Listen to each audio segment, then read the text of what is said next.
multiverso! E aí, meus queridos? E aí, minhas queridas? Como é que vocês estão? Beleza? Pra vocês que não me conhecem, mais perdido e fudido mentalmente e fisicamente que Matt Murdock depois de ser atropelado, sou eu, o Leroy. E hoje, meus amigos, a gente está aqui. Sejam muito bem-vindos, sejam muito bem-vindas. Esse aqui é o Hatercast, o podcast que sai de nossos corações e gargantas e entra diretamente em seus ouvidos. Só que, cara, hoje vai ter ódio, hoje eu tenho que falar, vai ter ódio, vai ter decepção, vai ter amor, vai ter desilusão, porque hoje a gente veio aqui falar de uma fase recente até do nosso querido Demolidor, né? Hiperfoco no Demolidor, então vamos pra cima. Dessa vez a gente vai falar da fase de Cheats e Darsk, aquele cara que tudo que põe a mão dá uma cagada. Até o motoqueiro tá feliz aqui atrás. Esse desgraçado desses Cheats e Darsk. Mas pra me acompanhar aí dessa grande entre aspas, ou não, vai saber, fase, estamos com ele aqui, aquele cara que eu desceria até o inferno pra buscar a alma dele, enfrentaria dois capetas gigantescos, Lucas Oliveira, o Luquinha. Fala, galera, beleza? Esse programa vai ser bem especial, na verdade, porque eu acho que a gente ainda não fez nenhum programa aqui no Hatercast que fala sobre uma fase completa de algum autor, em algum personagem. Eu acho que essa vai ser a primeira vez, e se vocês gostarem, a gente faz de novo. A gente faz de novo com outros personagens, com outros autores, né? Com outras histórias melhores. E eu quero dizer que eu fico muito feliz porque esse programa a gente já tá combinando já há um tempo já e finalmente saiu. Como todos, né? A gente sempre faz a lista enorme e nunca sai esse, vai ver a luz do dia, né? E por falar em ver a luz do dia, hoje a gente tem um convidado especial, ele que a gente trouxe aqui diretamente para entrar no punho, a nossa seita secreta aqui, mas já deixa avisado que o cargo de rainha já é meu, então procura outro. Temos ele aqui, João Cardoso, lá do Dinastia em Tela. Cara, primeiramente queria dizer que é uma grande honra estar participando aqui de outro podcast, e eu acho que a maior honra de todas é não precisar eu ter que editar o podcast. Então isso pra mim já é maravilhoso.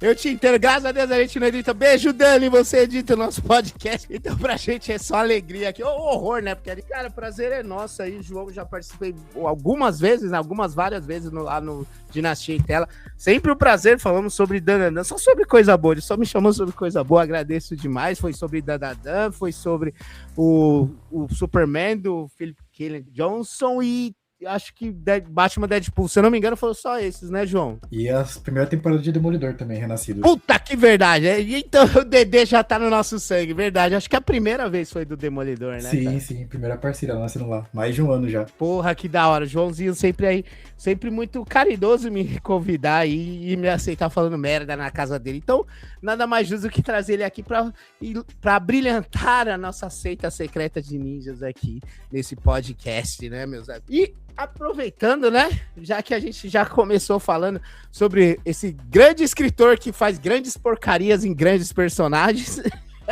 ô coisa boa, eu queria perguntar pro João, porque especificamente eu aqui, cara, quando anunciaram o Cheats e Darsk, né, brincadeira, é Chips e Darsk, mas aproveitando aí o trocadilho, eu fiquei empolgado, eu fiquei bem empolgado porque eu tinha lido grande coisa dele, eu tinha lido a fase dele no Homem-Aranha, pouca coisa no espetacular Homem-Aranha, e tinha lido o História de Vida, e eu fiquei impressionado, assim, com a escrita dele, achei bem divertido, e achei até um tom muito urbano, até que ele levava, e acho que daria bem, assim, no Demolidor, e foi assim por um pouco tempo. Eu queria saber do João.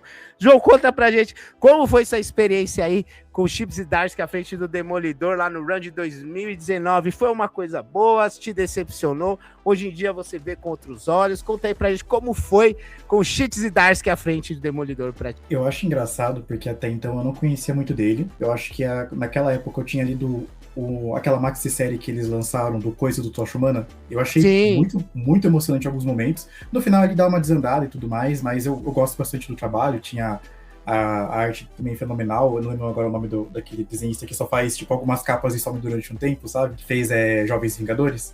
Não lembro. O Pacheco não é o... Não, é Jin Chang. Muito bom. Muito bom. Nossa, muito bom. Infelizmente ele não termina a arte ali nessa minissérie, mas, cara, eu gostei muito, muito do trabalho dele ali. Eu sei que ele também estava sendo bem falado no espetacular Homem-Aranha. Eu fui ler só depois de alguns anos, na verdade, quando a Panini lançou aquele encadernadão lá. Eu falei, não, tá todo mundo falando bem, vou dar uma chance, li e achei fenomenal. E assim, vou ser sincero que quando anunciaram ele pro Demolidor, a gente tem que ter que analisar ali na época, né? A Marvel tava tentando se renascer de novo. Teve aquele All New, All Different ali que, hoje em dia, eu acho que foi uma fase muito injustiçada. Acho que o pessoal pegou muito a mão ali por conta de não ter os personagens padrõezinhos deles ali, aqui ali e tal. Mas eu acho que ela tava tentando ali, talvez, reconquistar esse público, então trouxe várias séries novas, os X-Men do Hickman estavam engatilhados, estavam trazendo de novo o Quarteto Fantástico com o Dan Slott, que eu não acho tão bom assim, né? Tava ali, tinha o Hulk do Ewing, o finalzinho do Thor do Aaron, e aí veio esse Demolidor dos Stars, né? Que era um nome ali muito em ascensão. E teve também a minissérie do Homem-Aranha, né? A História de Vida.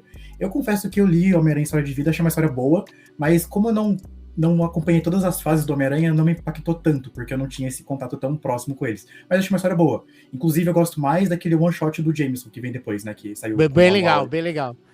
Até a Panini publicou agora, né? Agora não, na época, né? Ela tinha lançado História de Vida em capa dura, se não me engano, e depois esse em capa cartãozinho, assim, pequenininho, né? Lançou como uma revista. Lançou tipo como one shot aqui no Brasil e depois eles colocaram tudo de uma vez só no novo encadernado, né? Isso.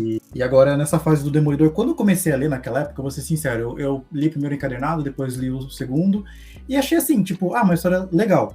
Mas sabe quando você tem tanta coisa pra você fazer na sua vida, que você tem um monte de quadrinhos pra ler, outros estão te sei lá, conversando mais com você tá ficando mais impactado por eles e fala, não, acho que esse daqui eu vou dar uma dropada porque não tô tão empolgado com ele, né? E aí eu assisti pela primeira vez a série da Netflix, porque até então eu não tinha assistido. Aí eu assisti e falei, não, igual você, sabe? Peguei o hiperfoco em Demolidor e falei, não, acho que eu vou dar mais uma chance pra essa série aqui. Aí já tinha saído o terceiro e o quarto encadenado. E aí eu cheguei no quarto encadenado dessa fase aqui. Daí eu fiquei, não, alguma coisa diferente aconteceu aqui. O final do quarto encadenado eu gosto muito, muito, que é aquele arco do inferno lá. E aí eu peguei, assim, um ritmo um pouco mais frenético pela leitura. Mas, assim, é uma fase bem irregular, sabe? Eu acho que tem momentos, assim, no começo é ok, não acho que tem nada de muito diferente. Eu acho que esse ápice mesmo desse terceiro, quarto encadenado ali é o ápice. E depois tem um desfecho meio estranho, com um gostinho de poderia ser alguma coisa melhor. Mas quando a gente para pra pensar no que veio depois, que não tem gosto de nada, eu prefiro que tenha pelo menos um gosto ruim do que ter um gosto insosso, sabe? Porra, eu concordo. Eu concordo com você muito nesse seu trechinho final aí. O que veio depois, cara, nossa senhora, o Ahmed aí eu larguei mão. Agora a Stephanie Phillips, eu tava até comentando com o Lucas ontem, eu fiz um vídeo lá pro canal do Haters Aço. Eu achei a mesma coisa do Ahmed, assim, sabe? Inclusive os desenhos eu achei muito parecido, a dinâmica, a narrativa ali empregada. Essa ideia de tirar o Matt do núcleo dele, colocar em outro, colocar outra coisa. Nossa, achei uma bosta. Acho que por isso que eu resolvi revisitar os Idars, que eu falei, cara, eu acho que nesse hiperfoco também da série, da queda, comecei a ler mais Demolidor, foquei mesmo no Demolidor, porque um atrativo pra mim sempre foram os desenhos do Checheto, acho um cara incrível, e ainda... Quando entra o Márcio Menes, beijão, Márcio, meu brotherzão, colorista lá, brasileiro, trabalha pra Marvel. Eu acho que encaixa. Esse trio ficou foda. O Cheats e Darsky, o Cheche e o Menes. Acho que o Reinado do Demônio é o ápice, assim, sabe? Eu acho que ali é o ápice das histórias e o início da decaída. A verdade.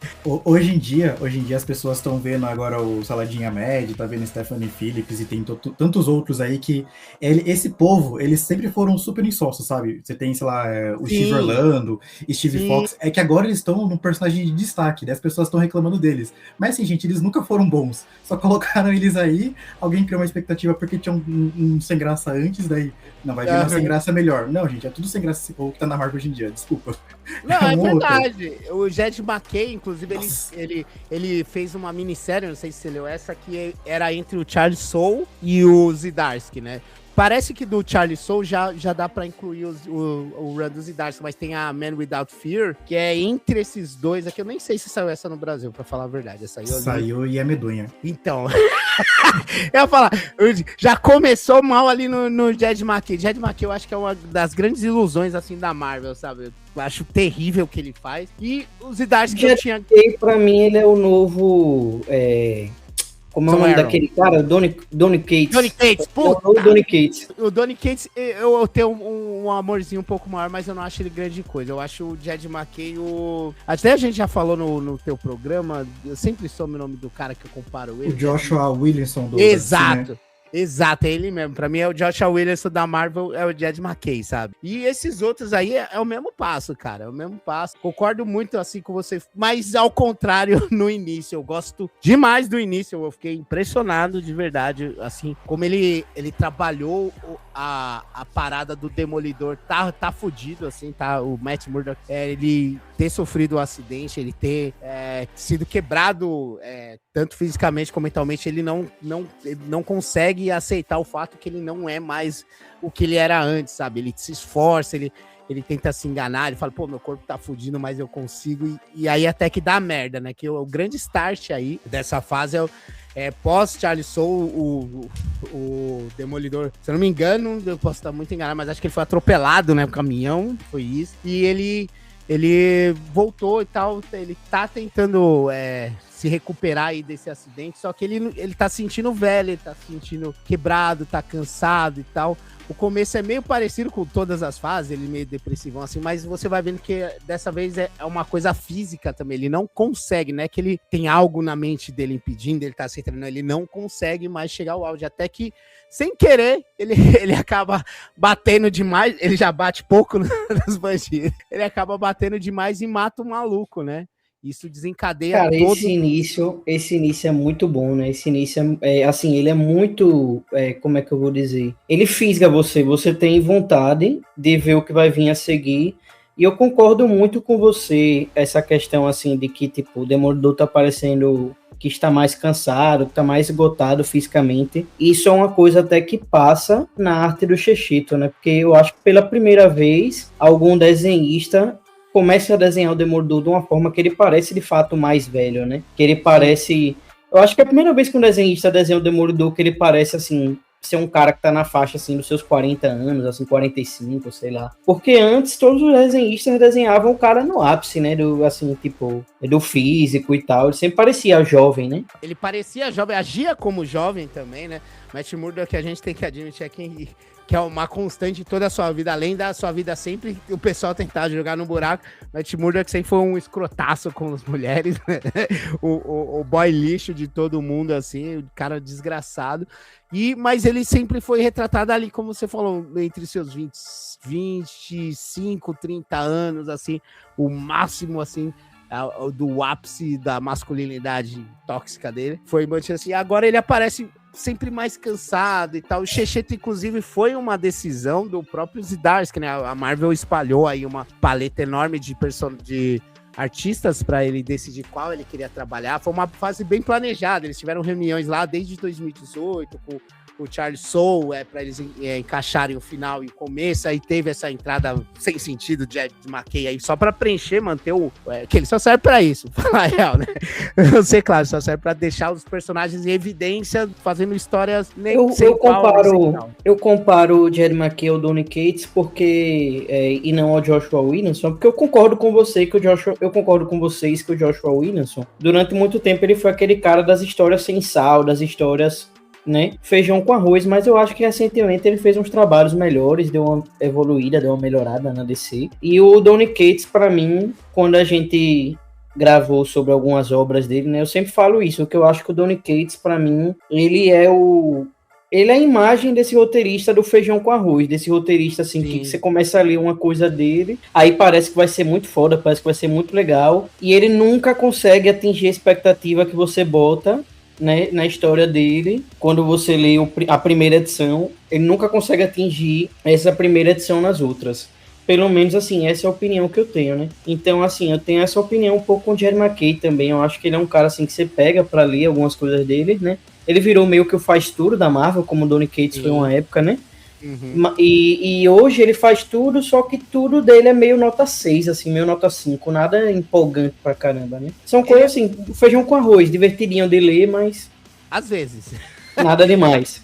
Eu acho que ele pode falar, João. Posso tentar defender aqui um pouco o Cates ali? Não, eu vou tentar. Ah, tá, não. o Cates pode. O Cates não, pode. sim, assim, eu não sou o maior admirador do Cates, mas, cara, colocar ele na mesma prateleira do que o McKay é um pouco triste, porque você falou, né? A primeira edição ainda te dá ali uma... Sei lá, por exemplo, pega o primeiro arco de Venom, que ele traz uma coisa nova, traz uma coisa diferente. Por mais que no final ali eu acho meio cagado aquele King in Black lá. Enfim. Nem fala que a gente vai entrar nessa aqui também, né? mas assim, eu ainda sinto alguma coisa, sabe? Tipo, eu sinto, nossa, alguma coisa legal vai vir aí. Cara, do McKay eu não consigo sentir nada. Veio Vingadores, veio o Cavaleiro da Lua, veio Gata Negra, agora em X-Men, Doutor Estranho. Cara, nada. E o pessoal na internet fala que não, que é legal, que é bom. Gente, eu não consigo sentir nada, sabe? Nenhuma empolgação. Eu tô mais do seu lado aí, João. Eu até falei que você falou, deixa eu defender. Eu falei, não, achei que você ia falar do Jed McKay, mas do Cates eu concordo mais com você do que propriamente o Lucas. Eu acho que o Cates... Vocês nunca me verão falando bem de Jed McKay, gente. Ele tem que fazer uma coisa fenomenal. Não, eu gosto, pra falar assim... Eu gosto dos vampiros. Esqueci o nome. Caçada Sangrenta lá? Eu não li esse daí. Caçada Sangrenta. Pra ser justo. Eu gosto. Eu acho que os desenhos... Lucas, você que lembra mais de coisa de cabeça? Não, vocês viram que a minha cabeça é uma bosta. Por isso que eu tenho que ler antes de gravar. Pepe Larraz, né? Pepe Larraz. Puta, os desenhos dele estão demais. Eu acho que aí ele segura muito a história mais ou menos do Jed McKay. Agora esse Cavaleiro da Lua, filha da puta, fica falando por aí que, nossa... Que história foda, que arco embaçado, que ele junta, acho que é a Seita da Meia-Noite, sei lá que porra que é aquela. Meu, que bagulho chato da porra, esse cara lambe assim. É porque, vamos cair entre nós ali, que Cavaleiro da Lua, tirando algumas coisinhas ali, mesmo dentro dessas coisinhas, como no Lemire ali, é bem meia boca, ganhou uma notoriedade aí por causa do MCU, da série que é uma aposta também. Era o que eu ia falar, Cavaleiro da Lua não tem muito parâmetro assim, né? Tipo, porque tirando o Lemire, qual é a grande fase, né? Não tem tanto parâmetro. Até por exemplo, do Lemire é meio ter algumas paradas esquisitas, né, mano? Teve a do Warren Ellis, eu particularmente não acho tudo isso, e teve a do Bendis também, que o pessoal fala bem. E a do Bendis eu não li. Não, a do Bendis eu acho tudo ok, assim. Eu falo, nossa, é que esse também é foda, porque assim, não é que nem o Demolidor. Demolidor, ele teve grandes artes. Eu posso não gostar de alguns autores que passaram e tal, por ele, como a Inocente, eu não gosto muito da fase dela. O Charlie Soule, eu até gosto, mas não é nada muito, meu Deus. Agora, o Demolidor teve uma constância, apesar de não ser um personagem nível A da Marvel, aquele cara Homem-Aranha e tal, apesar dele ter uma certa notoriedade aí, principalmente depois da série. Ele sempre teve bons autores, assim, o problema é a história repetitiva, sabe? O Demolidor sempre alguém tenta levar ele mais pro buraco do que o Frank Miller levou, sabe? Então isso acaba cansando. Mas embora tenha essa coisa repetitiva, que eu concordo com você, também sempre tem alguma coisa interessante, porque pelo menos sempre tem alguma coisa nova interessante, assim, sei lá, algum personagem novo interessante. Sim. Alguma coisa assim. Eles conseguem colocar algum tipo de renovação no personagem, ou mesmo a escrita e a arte são tão boa que, mesmo a história sendo repetitiva, ganha. E são grandes autores. Agora, Cavaleiro da Lua não tem parâmetro. A gente tem o Lemire, que eu acho que é o grande coisa, o Ellis, que é ok, e o Bendis, que é ok. Mas todo mundo fala que é muito bom, porque não tem pra onde correr Cavaleiro da Lua, né, cara? Eu, pessoalmente, eu não gosto do personagem, então, assim, eu não tenho nem muita opinião, porque eu não li o Cavaleiro da Lua do McKay, eu li outras coisas do McKay, mas o Cavaleiro da Lua e o... Assim, Cavaleiro da Lua, pra falar a verdade, não li nem o do Bendis, nem o do Ellis, nem o do Lemire também. Eu não gosto do personagem muito, não. Eu sei que eu também tô ajudando aqui a desfocar do assunto principal, que é o Demolidor, mas a Gata Negra dele, por exemplo, eu ainda acho que as pessoas defenderem porque é uma personagem que não tem fases, assim, memoráveis. Sim. E assim, a Gata Negra, ela tá abaixo do Cavaleiro da Lua, né? Então, tipo, que fase incrível da personagem. Eu acho qualquer coisa. Mas para uma personagem que não tem nada de parâmetro, então eu acho até que aceitável. Aí no Cavaleiro da Lua ainda tem umas fasezinhas, né? Então... tem uns pontinhos ali, né?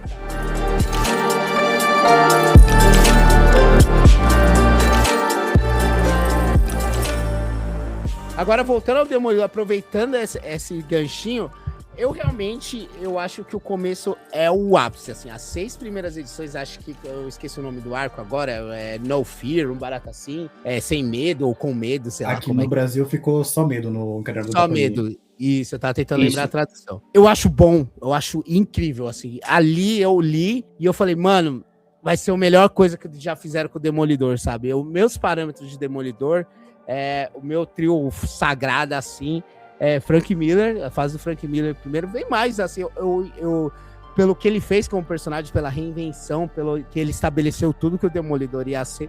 Eu sei que não é a melhor das coisas, assim, a gente conversou muito sobre essa questão de qualidade versus gosto, né?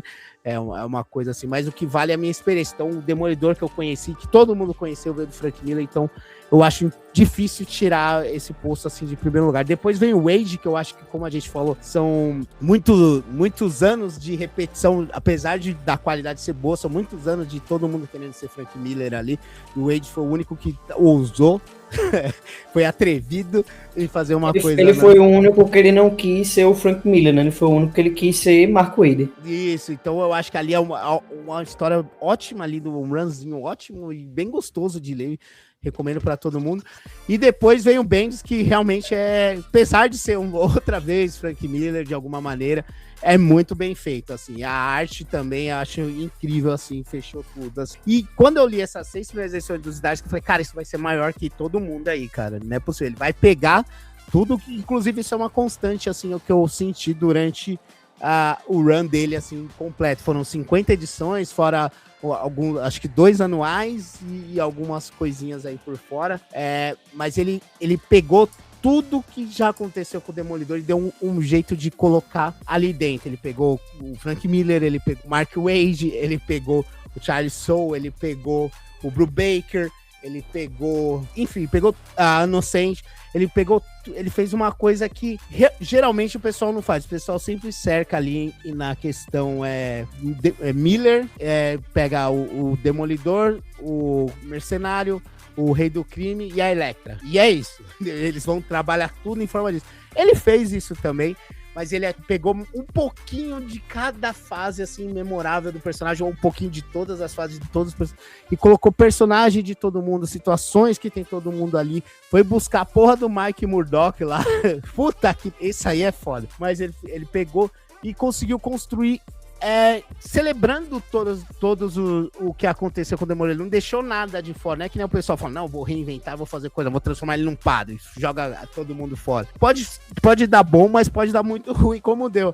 Mas ele fala assim, cara, eu sei que é isso que o Demolidor é, e eu vou trabalhar com isso que todo mundo já fez de alguma forma. Então tem várias horas ali que você vê o Frank Miller, tem horas ali que você vê o Mark Waid, tem horas que você vê o Brubaker, tem horas que você vê o Bendis ali no meio, tá tudo ali, e eu gostei muito, sabe, e principalmente nesse primeiro 6 edições ali, cara, que coisa incrível, aquela cena que o Homem-Aranha vai lá e fala pra ele, você tem que deixar de ser essa porra aqui, não sei o que, dele, todo mundo achou que ele ia brigar, que acontece mais tarde, mas enfim, por mim podia acabar o run dele ali, assim, acabar o Demolidor pro resto da vida. O Demolidor fala, não, você tá certo, eu sei, sabe, eu sei, e chora e pede perdão. Puta, eu achei do cara, acabou aquilo ali, eu tava chorando, falei, cara, esse cara vai fazer história. E depois seguiu.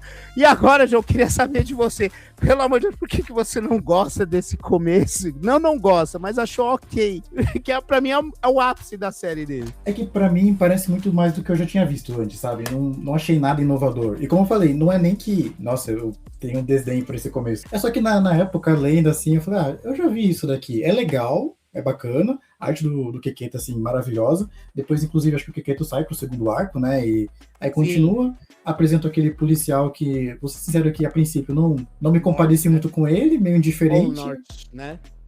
Aí... Isso. Aí, sei lá, meio que me deu uma distanciada, sabe? Pra mim, eu engrenei mesmo a partir do terceiro arco, que daí eu consegui ver uma coisa mais construída, que eu falei, não, isso aqui vai pro futuro, sabe? Isso aqui é uma coisa que vai colocando pecinhas aqui até chegar numa coisa um pouco mais pra frente. Ele trouxe uma coisa realmente lá pra frente, só que não foi assim no mesmo padrão, né? Que a gente tava seguindo de início. Sim.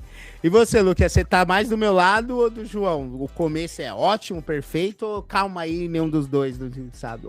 Porque o João, eu falei que ele não gostou, mas eu meti um superlativo aí na opinião dele. Ele realmente ele achou ok, tal, mas é que você sabe, né? A gente tem que criar polêmica, mas eu entendo o lado do João. Realmente, como eu falei, eu não vi nada inovador, assim, mas achei muito, muito, muito bem feito. Cara, eu tô mais do seu lado. Na verdade, eu tô mais até eu vou dizer assim, tipo, numa terceira via, porque eu confesso que eu acho que eu gosto muito mais dessa fase do que a grande maioria, tá? Eu acho ela muito legal, até o que não é tão legal nela, eu confesso que eu curto, que eu me divirto. Essa foi uma coleção que eu fiz completa, eu tenho todos os encadernados da Panini, e toda vez que saía um, eu já comprava e já lia. Eu acho que só os 2 últimos encadernados assim que eu comprei, eu fiquei uns meses demorando ainda um pouco para ler, depois eu li. Mas tirando isso, eu acho que todos os encadernados eu já comprava e já lia, porque eu estava muito empolgado com essa fase. Eu confesso que tem coisas que não são tão boas. Eu acho que esse começo realmente é muito empolgante, mas o que é que eu acho que pesa um pouco para essa fase não ser melhor? Não atingir o potencial que ela poderia, né, ter atingido. Para mim é porque me parece que essa fase não tem tanta coesão, sabe? É como se fosse 3 fases diferentes numa fase só. Porque a história tem umas reviravoltas e muda o tempo todo. Às vezes parece que até, tipo, não é o mesmo autor que tá escrevendo essa história. Parece que tem uns 3 autores diferentes escrevendo, sabe? Porque uma hora ela começa com a história muito pé no chão, e aí depois vira uma parada de ninja, de ritual, de não sei o que, umas coisas nada a ver, tá ligado? De inferno. Na verdade, você tá meio que certo, que o Zdarsky, ele falou, são 3 atos a saga dele, que é o ato mesmo, o chão lá, o Grounded, né, e tal. Depois vem o Devil's Reign, que é o reinado do demônio, e depois vem a saga do punho, não sei como saiu aqui, né, a The Red Fist Saga, que deve ter saído como a saga do punho vermelho, eu acho que a saga do punho vermelho, eu acho, saiu com esse título mesmo. Exatamente, ele ficou livro 1, 2 e 3 aqui. Isso, então é uma parada assim que realmente é uma é meio desconexo, é meio esquizofrênico, assim, como eu falei, eu gosto muito do início, eu gosto muito até quando ele vai preso lá, apesar de ser uma ideia meio absurda, eu gosto muito assim, dele com o uniformezinho, que não é coisa nova, o Demolidor tá preso também, né, como eu falei, ele vai prestando homenagem todo o seu run, assim, mas eu acho que começa a criar barrigas ali, você não vê muito pra onde a história vai progredir, sabe? Primeiro você parece que tá te dirigindo pra um confronto ideológico entre o Matt, o Cole, né, quando ele entra ali, que ele é meio durão, ele segue a lei seca, assim, sabe? Não, né, e o Fisk, que eu acho que é 3 opostos, assim, sabe? O Matt é meio calma aí, a coisa pode fazer curvas, e o Cole, ele mantém uma linha mais dura do lado da lei, e o Fisk já é o foda-se. Então acho que parece que vai levar pra uma coisa ali, e aí o Matt começa a se entender com o Cole, daí o Fisk fica correndo por fora, assim, com a questão da máfia e tal. Tem o Coruja também, né, que no início é o grande vilão da série, né? Eu achei legal resgatar, porque o Coruja foi um grande, tô brincando, mas foi um dos vilões principais ali do Demolidor, e eu gosto dessa corrida pelo poder ali por trás. Na verdade, eu gosto, como é que chama a mina da livraria, cara, que o Matt pega, que é casada? Libris, alguma coisa Libris, eu não lembro agora o nome. Cara, sumiu o nome dessa mina, que ela é casada, o Matt... Essa personagem é legal, eu gostei dela também. Porra, eu achei legal pra caralho, que o Matt vai lá o Matt, como sempre, o macho merda, vai lá na livraria, aí a mina não tá nem aí pra ele, aí ele fala, não, que ele mostra lá que ele consegue sentir quando elas estão dando abertura, por causa da batida do coração, e eu achei legal ela não se importar, e ela ser casada, ter filhos, assim, daí o Matt fica meio, puta, cara, olha eu aí de novo, que eles estão fazendo merda, sabe? Aí depois ele fica lá insistindo, ela convida, assim, sem muitas pretensões e tal, até pra provocar o marido dela, não sei. Aí eles acabam se envolvendo ali no momento de fraqueza dela e dele. Puta, achei do caralho isso, assim, sabe? Tipo, mostrando o Zdarsky ali, mostrando que o Matt Murdock, ele paga muito de santinho cristão, mas ele não é grande coisa não, sabe? Explorando na cara, assim. Eu consegui pegar o nome da personagem aqui, é Mindy Libris. Mindy, maravilhoso, assim. E aí começam as coincidências, né? Ela tá envolvida com a família criminosa e tal, que tem envolvimento com o Coruja, aí o Matt já quer proteger a família dela. Assim, eu gosto muito como eu tava falando, eu gosto muito do rei do crime ali, deixando assim aberto a vaga dele, falando, não quero mais ter envolvimento com essa parada e tudo. O negócio agora é ser prefeitão mesmo e tal. mas eu gosto dessa corrida por fora, assim, e eu acho legal ele dar esse destaque pro Coruja, sabe? Coruja ali se torna realmente um personagem ameaçador. Coruja não é porra nenhuma, né? Mas ele se torna alguém ali ameaçador, ele traz o cabeça de martelo, esse tipo a galera ali que já tá no submundo de Nova York, assim, você pegar a galera, vem muito, alguns até do próprio Homem-Aranha, uma mistura do Demolidor com Homem-Aranha, trabalha essa questão da máfia ali, e eu acho legal essa parte, por isso que eu gosto muito desse começo, sabe? Eu acho que é tudo bem trabalhadinho, que você acha que vai ficar nessa coisa meio terrena de bairro, mesmo, Cozinha do Inferno, Caralho 4, e sobre a psique do Matt, o Matt quebrado e tal.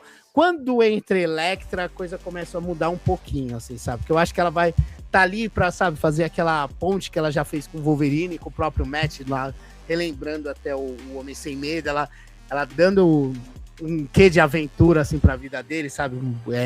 Colocando ele na linha de novo, ela indo treinar ele, só que aí começa a desvirtuar pra algumas coisas que eu comecei, cara, pra onde isso vai parar?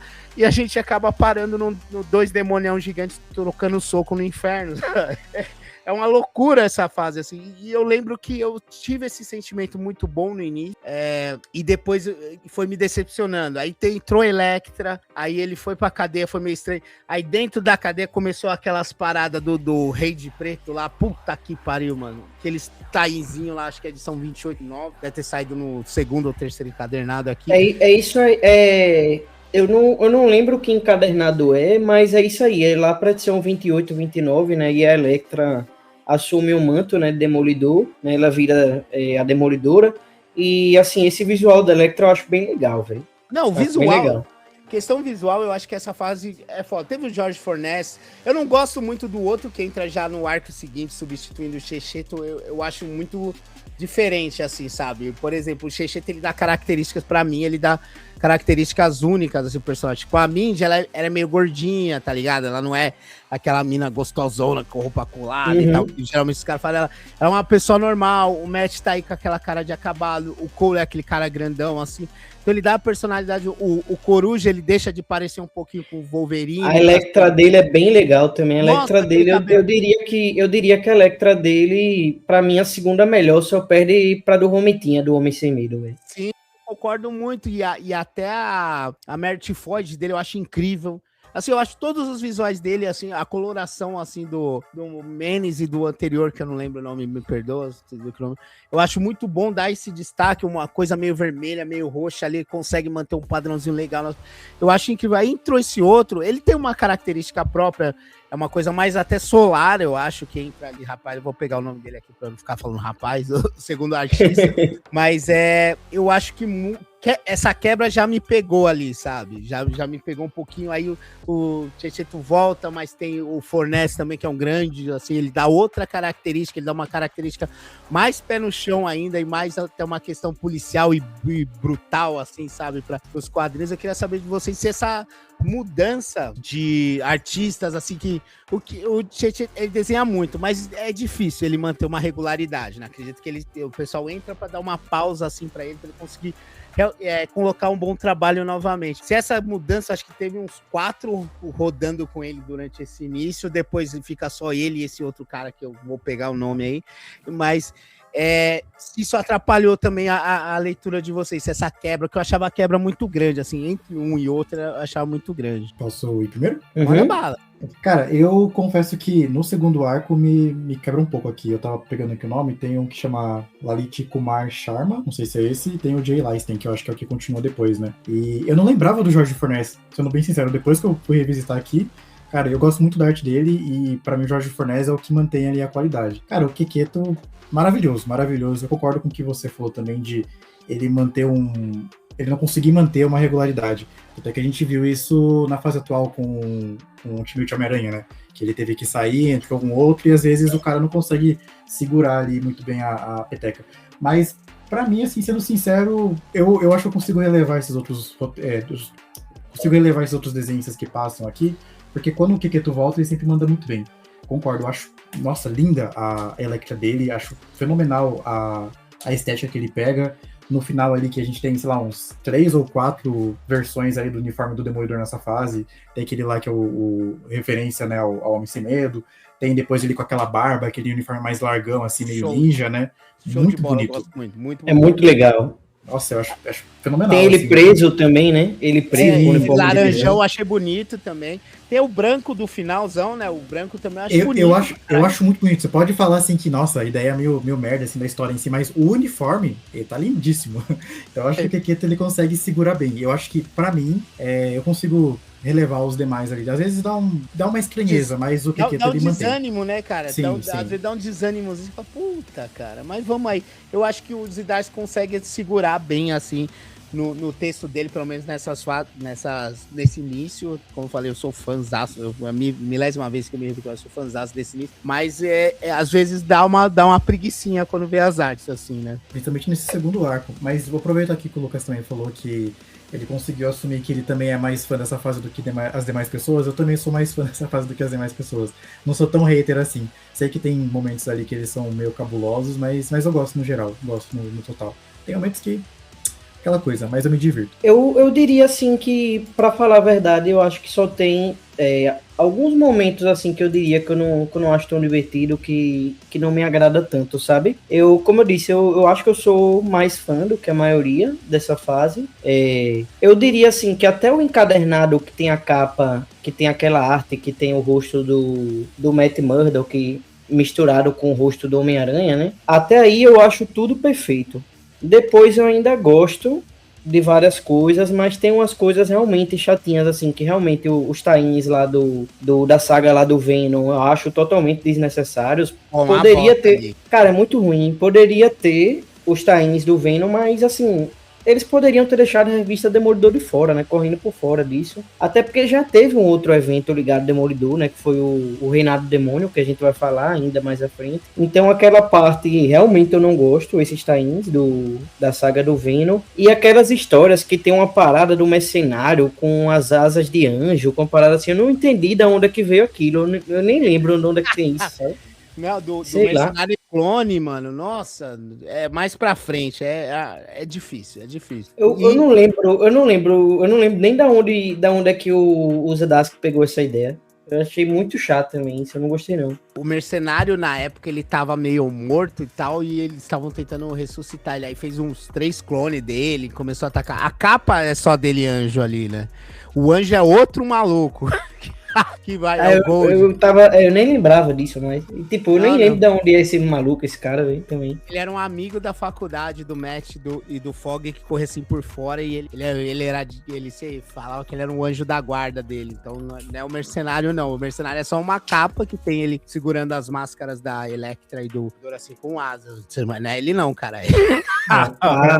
Eu não tava nem lembrado disso, isso aí já tava misturado tudo na minha cabeça. Não, pra mim essa daí é a pior ideia do Zdarsky, assim, de longe. Essa daí é a que eu menos gosto. Até os ninjas ali eu acho melhor do que isso. Essa daí eu acho muito nada a ver. Do nada, assim. Do anjo?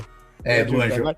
Puta, acho essa nada a ver. Surgiu do nada e vai pra nada, sabe? Não tem motivo nenhum pra isso não existir. Depois desse arco, eles nem usam, né, essa parada mais, esse personagem, nem aparece mais. É ruim. Por que você vai usar? É ruim. Deixa lá, fingir que não aconteceu. Por falar que não fingiu que ia acontecer, eu queria saber vocês. E o Mike? O que vocês acham do Mike? O Mike, na verdade, foi uma fase do Demolidor lá no início, lá na Era de Prata, lá na Era de Ouro, da Marvel e tal, Era de Prata. Que o Matt inventou essa personalidade pra ele falar, eu não sou o Demolidor, tá ligado? Era o Mike Murdock, que era outra faceta, dito que era irmão gêmeo do Matt. Aí, no Charlie Soule, um dos inumanos lá, que eu não lembro o nome, foda-se quem é o inumano, criou uma casca vazia em cima dessa ideia aí do Mike Murdock, né? Só que pra proteger também a identidade do Demolidor. Só que daí no primeiro anual do Chip Zdarsky, ele conta a história de como um Mike Murdock, assim, num retcon máximo, assim, dentro da própria história do Demolidor, ele faz uma inclusão na história do Demolidor, que é como se ele sempre tivesse existido. O que vocês acham disso, cara? Eu acho que ele deu um jeito numa merda que era feita. Eu não sei porque ele foi mexer aí, pra falar a verdade. Eu não entendi o porquê dele. Mas acho que dentro das possibilidades encontradas, ele até que deu um jeitinho ok. No primeiro, o Mike era um cara que era só existia por existir, ele não tinha passado, ele não tinha não sei o que, aí ele conseguiu a pedra lá mágica lá no coisa e conseguiu se incluir na vida do Matt Murdock, como se ele sempre tivesse existido, inclusive criando uma relação com o pai do Matt ali, muito, muito bonitinha até. E ele fez uma parceria com o Butch, né? Que o Butch, mais tarde, ele tava lá como um dos capãs e tal. Daí depois a gente acaba descobrindo que ele é um filho ilegítimo do Rei do Crime e se torna o novo Rei do Crime no final da fase. O que vocês acharam da inclusão desse Mike Murdock na história? No final, eu acho assim, deixar claro, no final do Reinado do Demônio, eu acho que ele conseguiu fechar bem, assim, mas quando o Mike começa a aparecer mais propriamente, eu achava muito esquisito, cara. Eu queria saber de vocês, o que vocês pensam dessa parte? Cara, a ideia, eu acho podre. Eu detesto esse plot de que eu tenho um irmão gêmeo que nunca viram falar, ou uma irmã gêmea, um irmão que ou amigo conhece. De infância. Tira a pessoa assim, tira o irmão gêmeo do rabo. Acho que fizeram alguma coisa recentemente também com o Reed Richards, que tinha uma irmã, não sei da onde. Cara, podre. Eu detesto, porque é uma coisa assim recorrente, não é tipo uma história, alguma obra de ficção a gente viu que a pessoa tinha ali um irmão que ficou... Não, cara, tipo, você vai assistir, sei lá, Grey's Anatomy. Até Grey's Anatomy ela tem umas 3 irmãs que aparecem do nada, sabe? Então, assim, nossa, não gosto desse plot. Mas aqui, com o que ele fez aqui, eu acho bem competente, cara. Eu vou ser sincero, assim, que eu acho bem competente. É um personagem que ele tem uma relevância na história. A gente meio que releva, ele tá aqui, tá acontecendo o que tá acontecendo. A ideia em si é podre, mas eu acho que ele conseguiu se virar com uma coisa que ninguém pediu, mas fez um trabalho ok, sabe? Não, eu concordo com você, assim, até pra dar uma saída eu não sei se eu fico feliz com isso ou não, porque o Mike foi imprescindível pra eles fazerem a parte da saga lá do Punho Vermelho, né? Porque quando chega lá no final do Reinado do Demônio, o Rei do Crime mata o Mike, achando que é o Matt. Aí o Matt, com isso, ele enterra o Mike, falando pra todo mundo que é o Matt, pra ele poder ficar livre da identidade de Matt Murdock, sabe? Então aí ele entra 100% Demolidor, ele ganha essa liberdade pra ele ir com a Elektra lá, não lutar contra o Tentáculo, juntar um monte de gente estranha pra não fazer nada no final. Então eu achei a ideia, eu concordo com você, a ideia é muito ruim, eu acho que nem deviam ter lembrado que isso existe, mas aí ele pegou e conseguiu trabalhar bem, encaixar no plot, assim, pra fazer o que ele queria. Agora eu sei que ele queria, era bom ou não, é outra discussão, mas ele foi bem competente em fazer essa amarração, assim. Como ele fez com o Butch também, outro filho, é o filho que ninguém lembra. É muito, muito batida, muito clichê as armas que ele usa aqui, né, mano? Sim, você falando disso, eu tô lembrando aqui também que o Batman, nos últimos, sei lá, 5 anos, ele deve ter tido uns 4 irmãos aí, novos do nada, incluindo, né? O Bane também, né? O Bane já foi irmão do Batman também. Então, eu não gosto muito disso daí, não, mas eu concordo com você. Eu acho que ele fez uma coisa ali e no final ele falou, não, agora eu vou enterrar isso daqui enquanto ele tá mais ou menos por cima, o máximo que você consegue tirar dessa ideia aqui pra ninguém nunca mais mexer nisso daqui. Daí ele finaliza. Eu acho que é isso, né? Eu concordo muito com vocês. Eu acho que dentro de um conceito bem ruim, ele faz até funcionar. Mas assim, é como o Leroy, como a gente tá conversando aqui desde o início, né? Ele pega conceitos e ideias de quase todos os autores, né? Que passaram pelo Demolidor. Eu só acho que não precisava ele pegar esse conceito, né? Essa ideia, né? Mas assim, de fato, ele faz até funcionar. Agora, realmente, é porque tem isso, parece que o Zdarsky, né, eu não sei se foi, eu acho que não foi imposição da Marvel, eu acho que foi, tipo, uma coisa dele mesmo, ele quis pegar alguma coisa de cada fase do Demolidor, né, ele usa a Meredith Floyd, ele usa essa ideia do Mike, ele faz várias coisas, né, ele pega vários personagens de antes, a Kirsten McDuffie, lá da fase do Mark Waid, volta, então, assim, vários personagens voltam, né, ele aproveita muita coisa, então ele decidiu aproveitar isso também. Eu acho que só não tem muito sentido, mas até funciona. Engraçado, agora que você falou da Kiss, eu sinto que deram um embranquecimento nela, né, cara? Ela ficou muito branquinha ali. Eu acho que eu não conseguia, apesar do Teixeira ser um ótimo artista, eu não conseguia ver ela ali, sabe?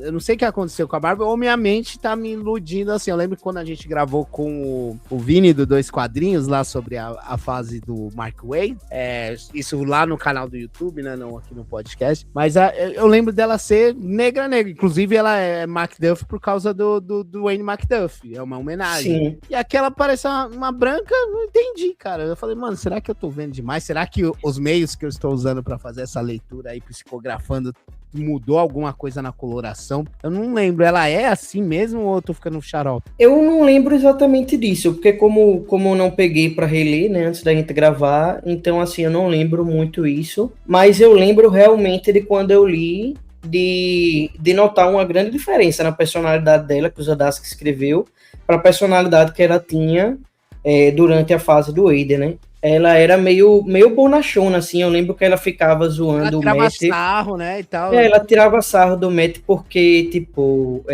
enquanto, assim, as outras pessoas ao redor decidiram ignorar que elas sabem que o Matt é o Demolidor, né? Ela fica tirando barato com isso o tempo todo, né? Que ela sabe que ele é o Demolidor. Inclusive, o grande mote aqui é a identidade do Demolidor, né? Que resolveram colocando os filhos do Homem-Púrpura pra fazer todo mundo esquecer. Isso também é um start pro reinado do demônio. Vocês gostaram dessa parada aí de recuperar a identidade do Matt, de ninguém mais saber o que é? Ou é mais um retcon de coisas que eles não deveriam ter feito? Eu, particularmente, quando revelaram a identidade dele, eu gostei. Achei aquela coisa que o João falou muito bem, que tem aquela ideia merda que eles desenvolvem muito bem. Assim, fala, porra, vai revelar a identidade do Demolidor, caralho, sabe? Tipo, e é uma coisa que vai e volta durante todos esses anos. Sempre alguém sabe a identidade, aí dá um jeito de esquecer, ou revela a identidade. E dessa vez ele é meio que assim, só pra pontuar isso que você tá falando, né?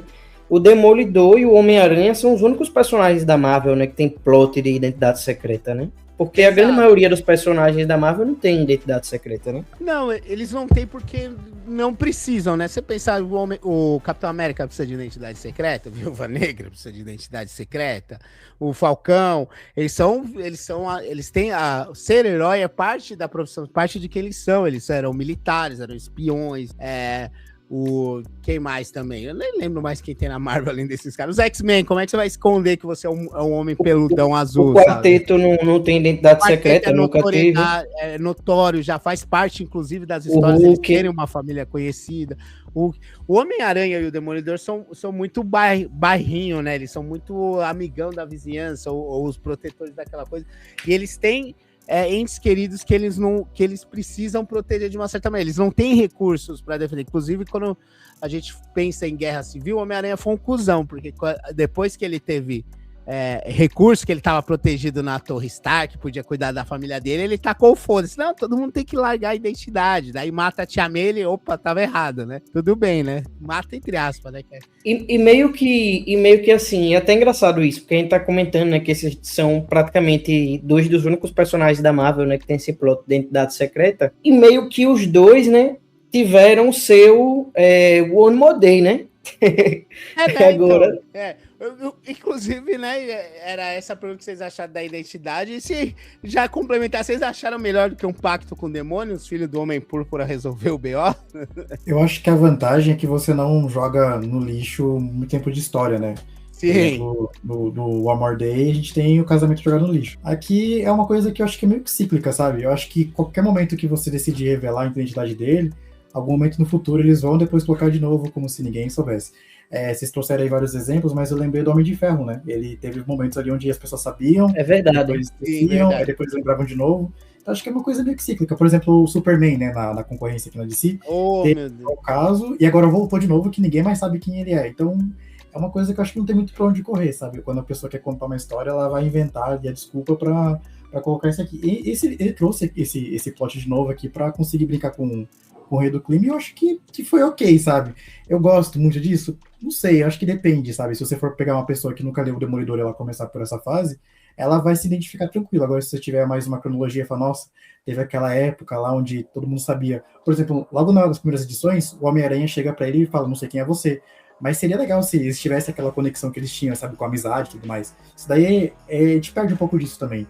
ou com outros personagens que aparecem ali, que eles sabiam a identidade do Matt. Inclusive nos anos 90, né, já tinha um pouco disso de a identidade dele vazar e tudo mais. Então, eu acho que é uma coisa cíclica. A gente gostando não vai acontecer. Eu acho que esse é o principal, né? Não tem como Exato.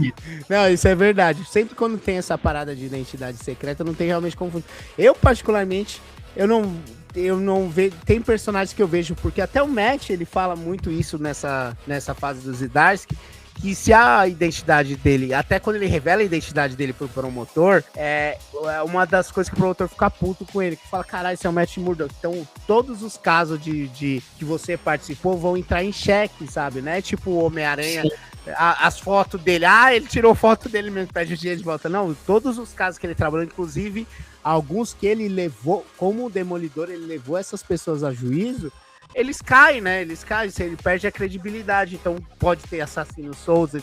Lógico que isso acontece toda hora. Sempre tem alguma prisão estourando, os assassinos fugindo e tal.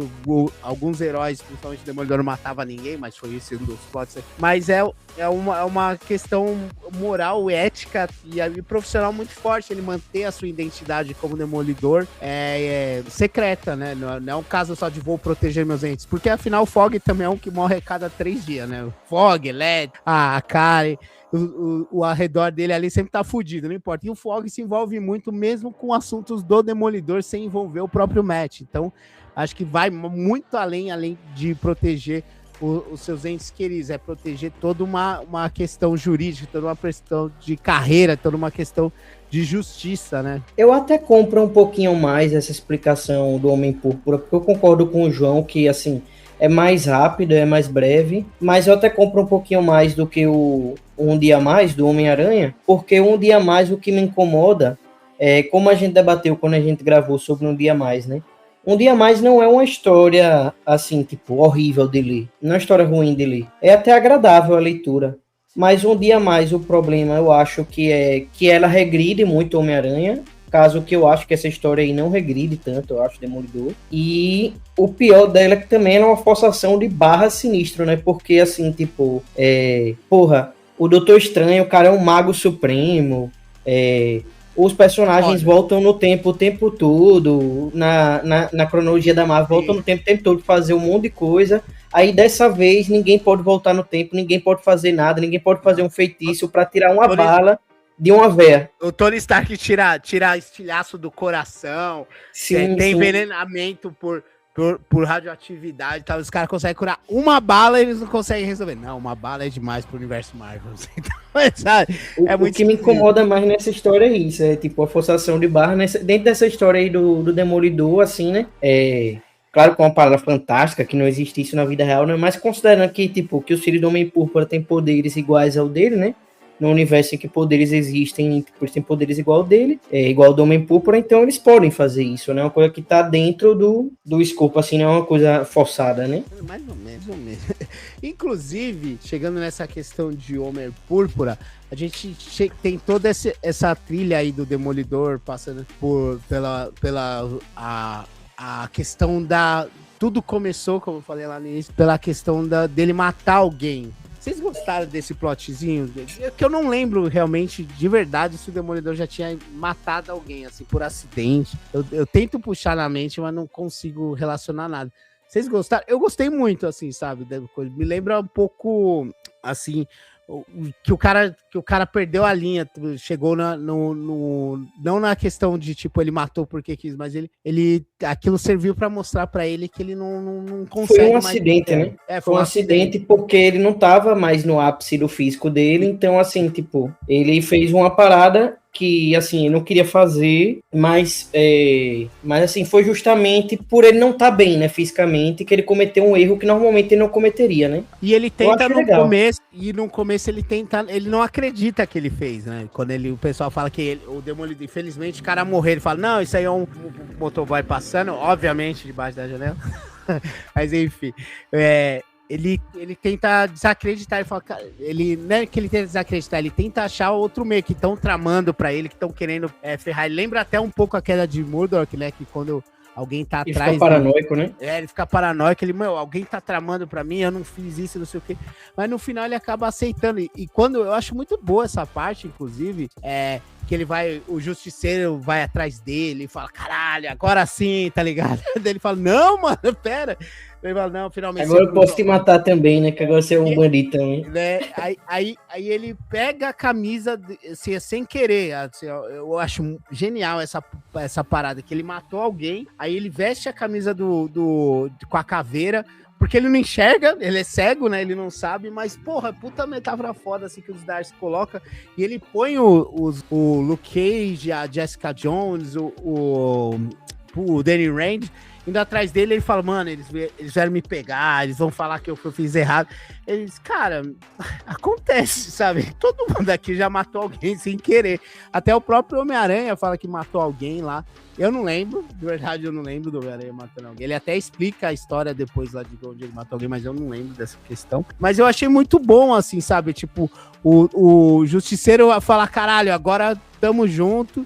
E os outros falaram, meu, ele achar que vão punir ele e tal, aí puxa um pouco daquela culpa cristã, que sempre é um dos plots do Demolidor, ele se martirizando, e não sei o que, daí não, eles vão me levar preso, que não sei o que, eles falam, não, cara, sabe, é difícil, mas acontece. O que vocês acharam dessa parada, desse chute inicial aí, que eu acho que foi genial, acho que isso me pegou muito, sabe, eu acho que nesse início, essa parte dele tá todo cagado, não tá no ápice e tal, e ele matar alguém no começo, ele não acreditar, e ele ter reações diferentes da galera, que ele achou que iam ter outro tipo de reação.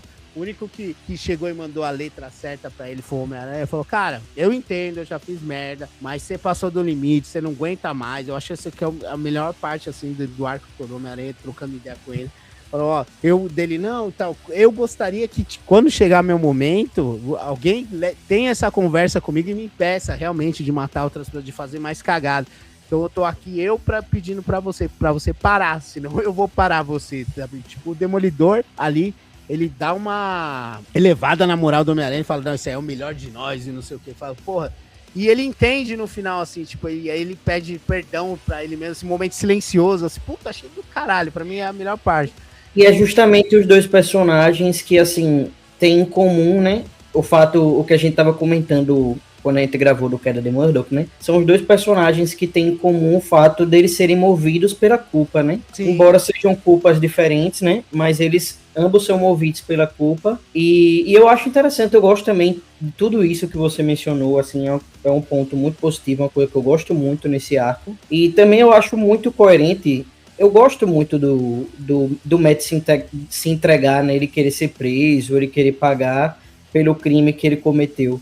Eu acho isso muito coerente com o personagem. Eu aqui bem sádico falando, que legal que ele matou, eu gosto disso. Mas, na verdade... mas é a real, assim, porque é uma coisa diferente, querendo ou não, né? Tipo, ele traz isso e ele problematiza isso, não é só, tipo, aconteceu, ele tem ali, a gente tá falando dessas 5 primeiras edições, e é focado nisso, né? Nele aceitar. O único problema pra mim é que depois que ele vai lá pra prisão, teoricamente, pagar por isso, eles esquecem esse plot. E pra mim Sim. Isso é uma coisa que, putz, deixa um pouco a desejar. Tanto é que quando chega ali nesse último ato, né, que é a saga do Punho Vermelho, assim, é um negócio que a gente tá longe, sabe? Que nem vocês falaram no início, né? É um negócio assim que desvirtua totalmente, é um run totalmente outro, né? Mas eu gosto muito disso, eu gosto das interações com eles, e acho que o personagem sai quebrado, né? Ele vai estar quebrado o tempo todo, basicamente. Ele vai estar quebrado aqui por conta dessa culpa. Depois ele vai estar quebrado ali pra conseguir se reerguer. Depois ele vai estar quebrado pós do reinado do demônio e tudo mais. Então, assim, o personagem tá sempre quebrado. Só que a justificativa, ela vai mudando.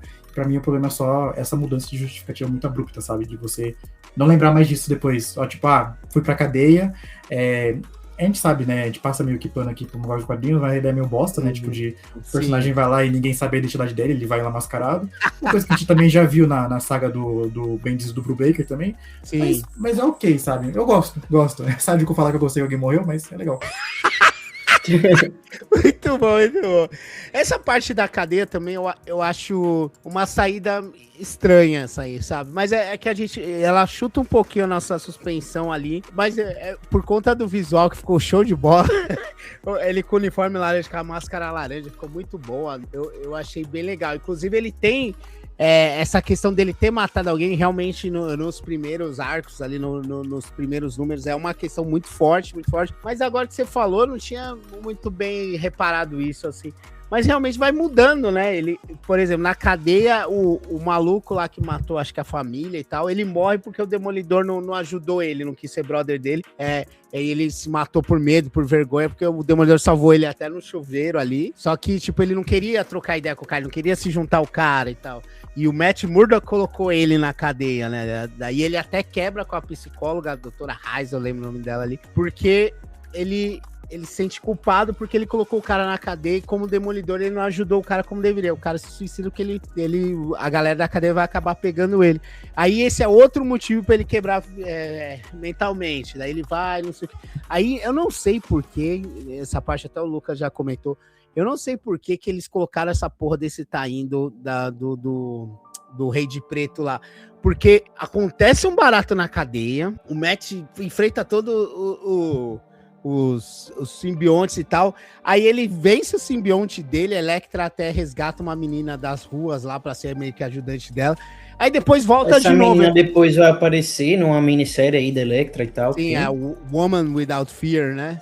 Ela treina essa menina, ela fica junto e tal, mas aí ele parece, esse aqui é a pior coisa de Taim, assim, parece uma coisa recortada, eles estavam contando uma história, eles param pra contar o Taim, aí volta pra história. Quebra o ritmo total. Nossa, cara, eu achei terrível aquilo e não tem necessidade. Eles, tanto o Demolidor como a Elektra, eu sei que é um bagulho que tá acontecendo em Nova York, é o Venom, não sei o que. Venom se tornou uma parada naquela época, mas eles estavam isolados lá, o Demolidor tava na cadeia, não tinha necessidade, provavelmente, de contar essa história, né, cara? Eu achei terrível. Acho que ali, assim, a parte da cadeia já me dá um pouquinho de aflição, já me dá pra mim já se torna uma barriga. Desde o surgimento da Elektra, eu vou começando o run dos Zdarsky começa a me incomodar. Aí na cadeia eu já acho uma barriguinha ali, sabe? Tipo, puta, cara, sabe o que é que me incomoda um pouco? Uma coisa que me incomoda, eu não sei se incomoda vocês, eu não sei o que é que vocês acham sobre isso. Me incomoda um pouco porque, assim, no começo a gente acompanha o relacionamento do Matt com a Mindy, né, que a gente comentou aqui. E aí depois eles se separam, né? Eles deixam de se ver. E aí a Elektra aparece de novo. E aí quando a Elektra aparece de novo, tipo, eles estão no fogo, assim, né? Que eles, né, transam toda hora e tal, e não sei o quê. Tá errado, tá certo. E aí eu acho meio estranho, né? E tipo, eles parecem que estão muito apaixonados de novo um pelo outro. E aí eu acho meio estranho, porque assim... eu até vou dar risada, porque eu até fazer uma brincadeira, assim. Eu não sei se o Chip Zdarsky quer dizer isso, né? Com essa história, né?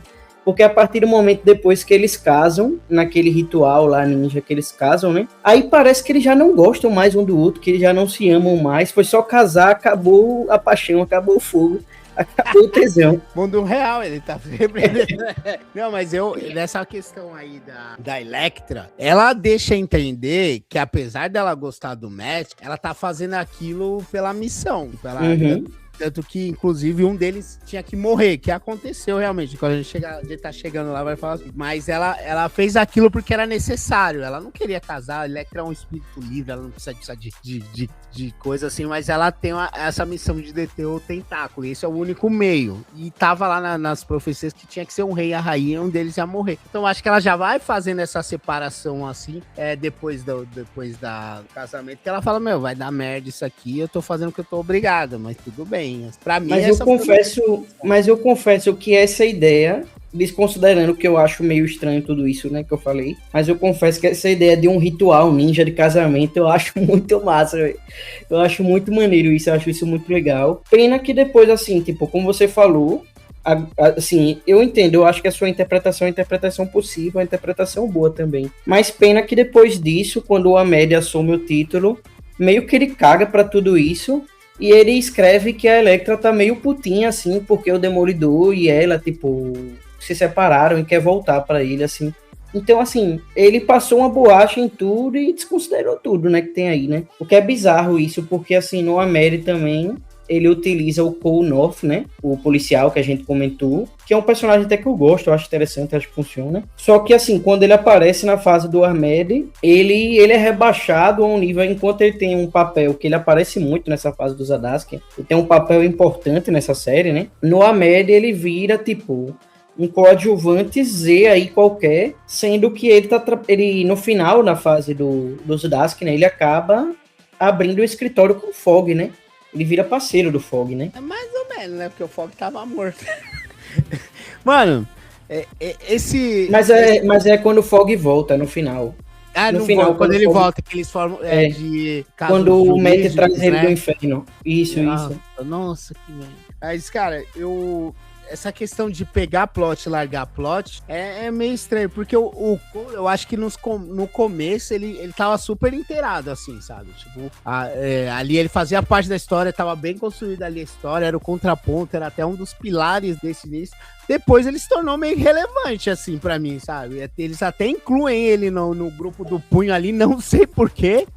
O policial que tá lá, não consegue sair na mão com a galera. Assim, lógico que mostra que ele é um policial foda e tal.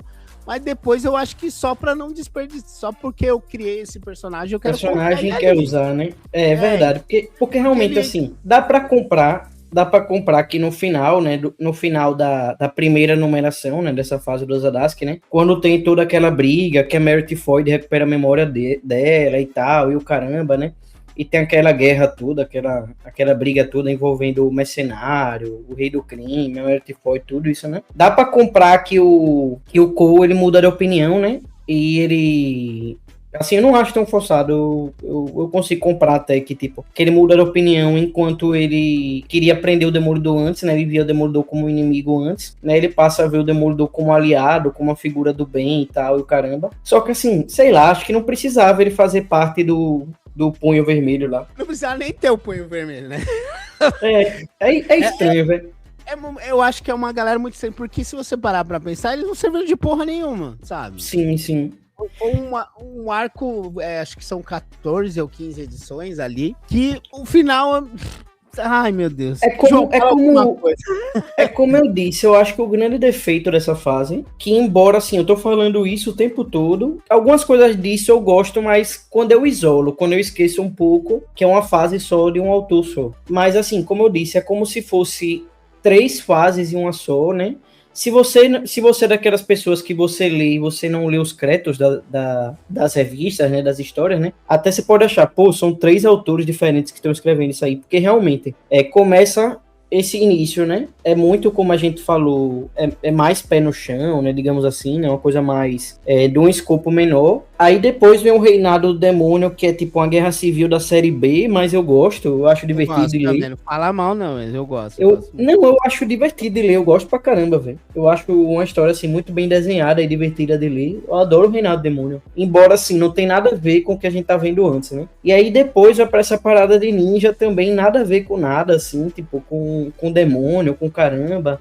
Eles tentam, tipo, dialogar um pouco com a fase do Justiceiro do Aaron, que tava tendo naquele momento. Só que aí é um outro defeito que eu acho também um pouco. Eu acho que eles tentam dialogar, mas eles não conseguem fazer isso bem. Tanto que, assim, se você lê as 2 revistas, né? Que eu li toda também a fase do Aaron, do Justiceiro, né? Se você lê as 2 revistas, não complementa porra nenhuma uma com a outra, velho. É uma história totalmente diferente. Que só tem em comum o fato do Justiceiro, tipo...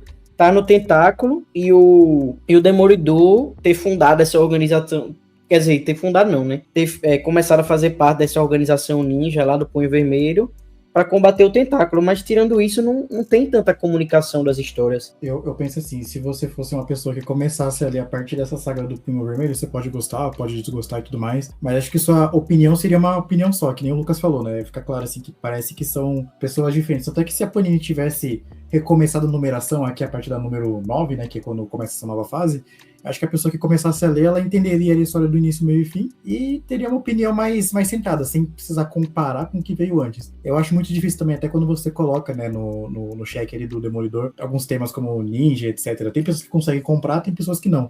Eu acho que nesse caso aqui, também depende do escritor, né? Então, o Miller, tipo, é incorruptível, ninguém toca no que ele escreveu. Mas pra você pegar aquela fase lá do Shadowland lá, tipo, ninguém gosta daquilo. Nossa! Tipo, então, é difícil você conseguir conciliar isso com o herói tão urbano. Também porque, vocês trouxeram, né, aquele ápice ali, que é o Arco do Inferno, né, que é quando eles estão no Hell's Kitchen, tem aquela guerra com o Rei do Crime e tudo mais. Cara, pra mim aquilo é o ápice, assim, da fase o escopo menor, até que chega no Reinado do Demônio, que eu também gosto, né? Estou feliz de encontrar outras pessoas pra gente dar a mãozinha aqui e falar, nós gostamos dessa fase. Sem ter medo de ser julgado, sabe? Porque parece que todo mundo odeia isso. Porque, enfim, não posso falar que é a melhor saga da Marvel? Não, mas é uma saga, tipo, competente. Eu acho que ela entrega uma boa uma boa diversão, que é o que eu espero, né, de um gibi. Aí quando a gente chega nesse final aqui e coloca no momento que o Justiceiro estava num momento muito delicado dentro da Marvel, tinha toda aquela parte externa onde a gente tinha a questão do logo do Justiceiro sendo associado a vocês sabem quem e tudo mais, toda aquela parte que tava passando no mundo real, e o personagem ali nas mãos da Marvel, eles tentando entender o que eles vão fazer, muda logo, não muda logo, tira arma, coloca a espada, coloca ele para fazer não sei o quê, e juntar isso com o Demolidor naquele momento, eu não sei se foi a melhor estratégia, eu não sei por que essa estratégia foi tomada, porque depois disso o Justiceiro ele vai pra geladeira e fica um bom tempo, né? Ele só volta mais recentemente. Colocaram um outro Justiceiro nada a ver que ninguém conhecia. Então, eu não sei também se ele não foi atropelado com essa ideia ali do Justiceiro para tentar vincular uma coisa a outra, né? Que o Lucas falou, é uma coisa que não se complementa. Eu inclusive, não li a fase do Justiceiro, porque, sei lá, não me interessou muito, por mais que eu até goste de algumas coisas do Arrow, mas, mas não sei, sabe? Tipo, não sei, parece que o personagem tava meio perdido, não sabia o que fazer com ele, e aí juntaram com os ideias que tava acabando a fase dele. E se você começar na edição número 9 e até o número 11, você vai ler uma história sozinha, assim, do Demolidor, sem nada do que veio antes. Então, realmente, acho que fica bem desvinculado. Mas a gente também pode ver isso em outros runs. Você pega, sei lá, a fase do Bendis nos Vingadores. Você vai ler até ao cerco. A partir do cerco, você tem um outro começo. A fase do Brubaker no Capitão América, tem até o julgamento ali do Buck, depois você vai ter outro começo. Ou a fase do Jones, nas Lanternas, que depois começa depois no... Não, o Jones é uma bosta.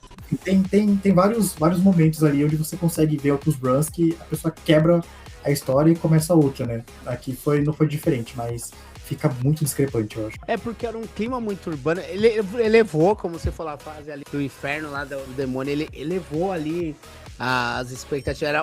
Começou com briguinha de rua lá no primeiro encadernado, no primeiro início ali, primeiro arco. Aí eu acho que chegou no ápice, assim, que já tava envolvendo super-heróis, já tava envolvendo toda a cidade de Nova York, inclusive o Luke Cage se tornou prefeito depois e tal. Eu acho que ali encerrou muito bem. Eu acho, assim, que apesar de serem parecer realmente 3 runs diferentes, eu acho que um complementa o outro, sim. E cada um não complementa, mas o Chip, ele conta ali o que ele quer contar naquele arco, assim, um arco maior, vamos dizer assim, um ato maior, ele encerra.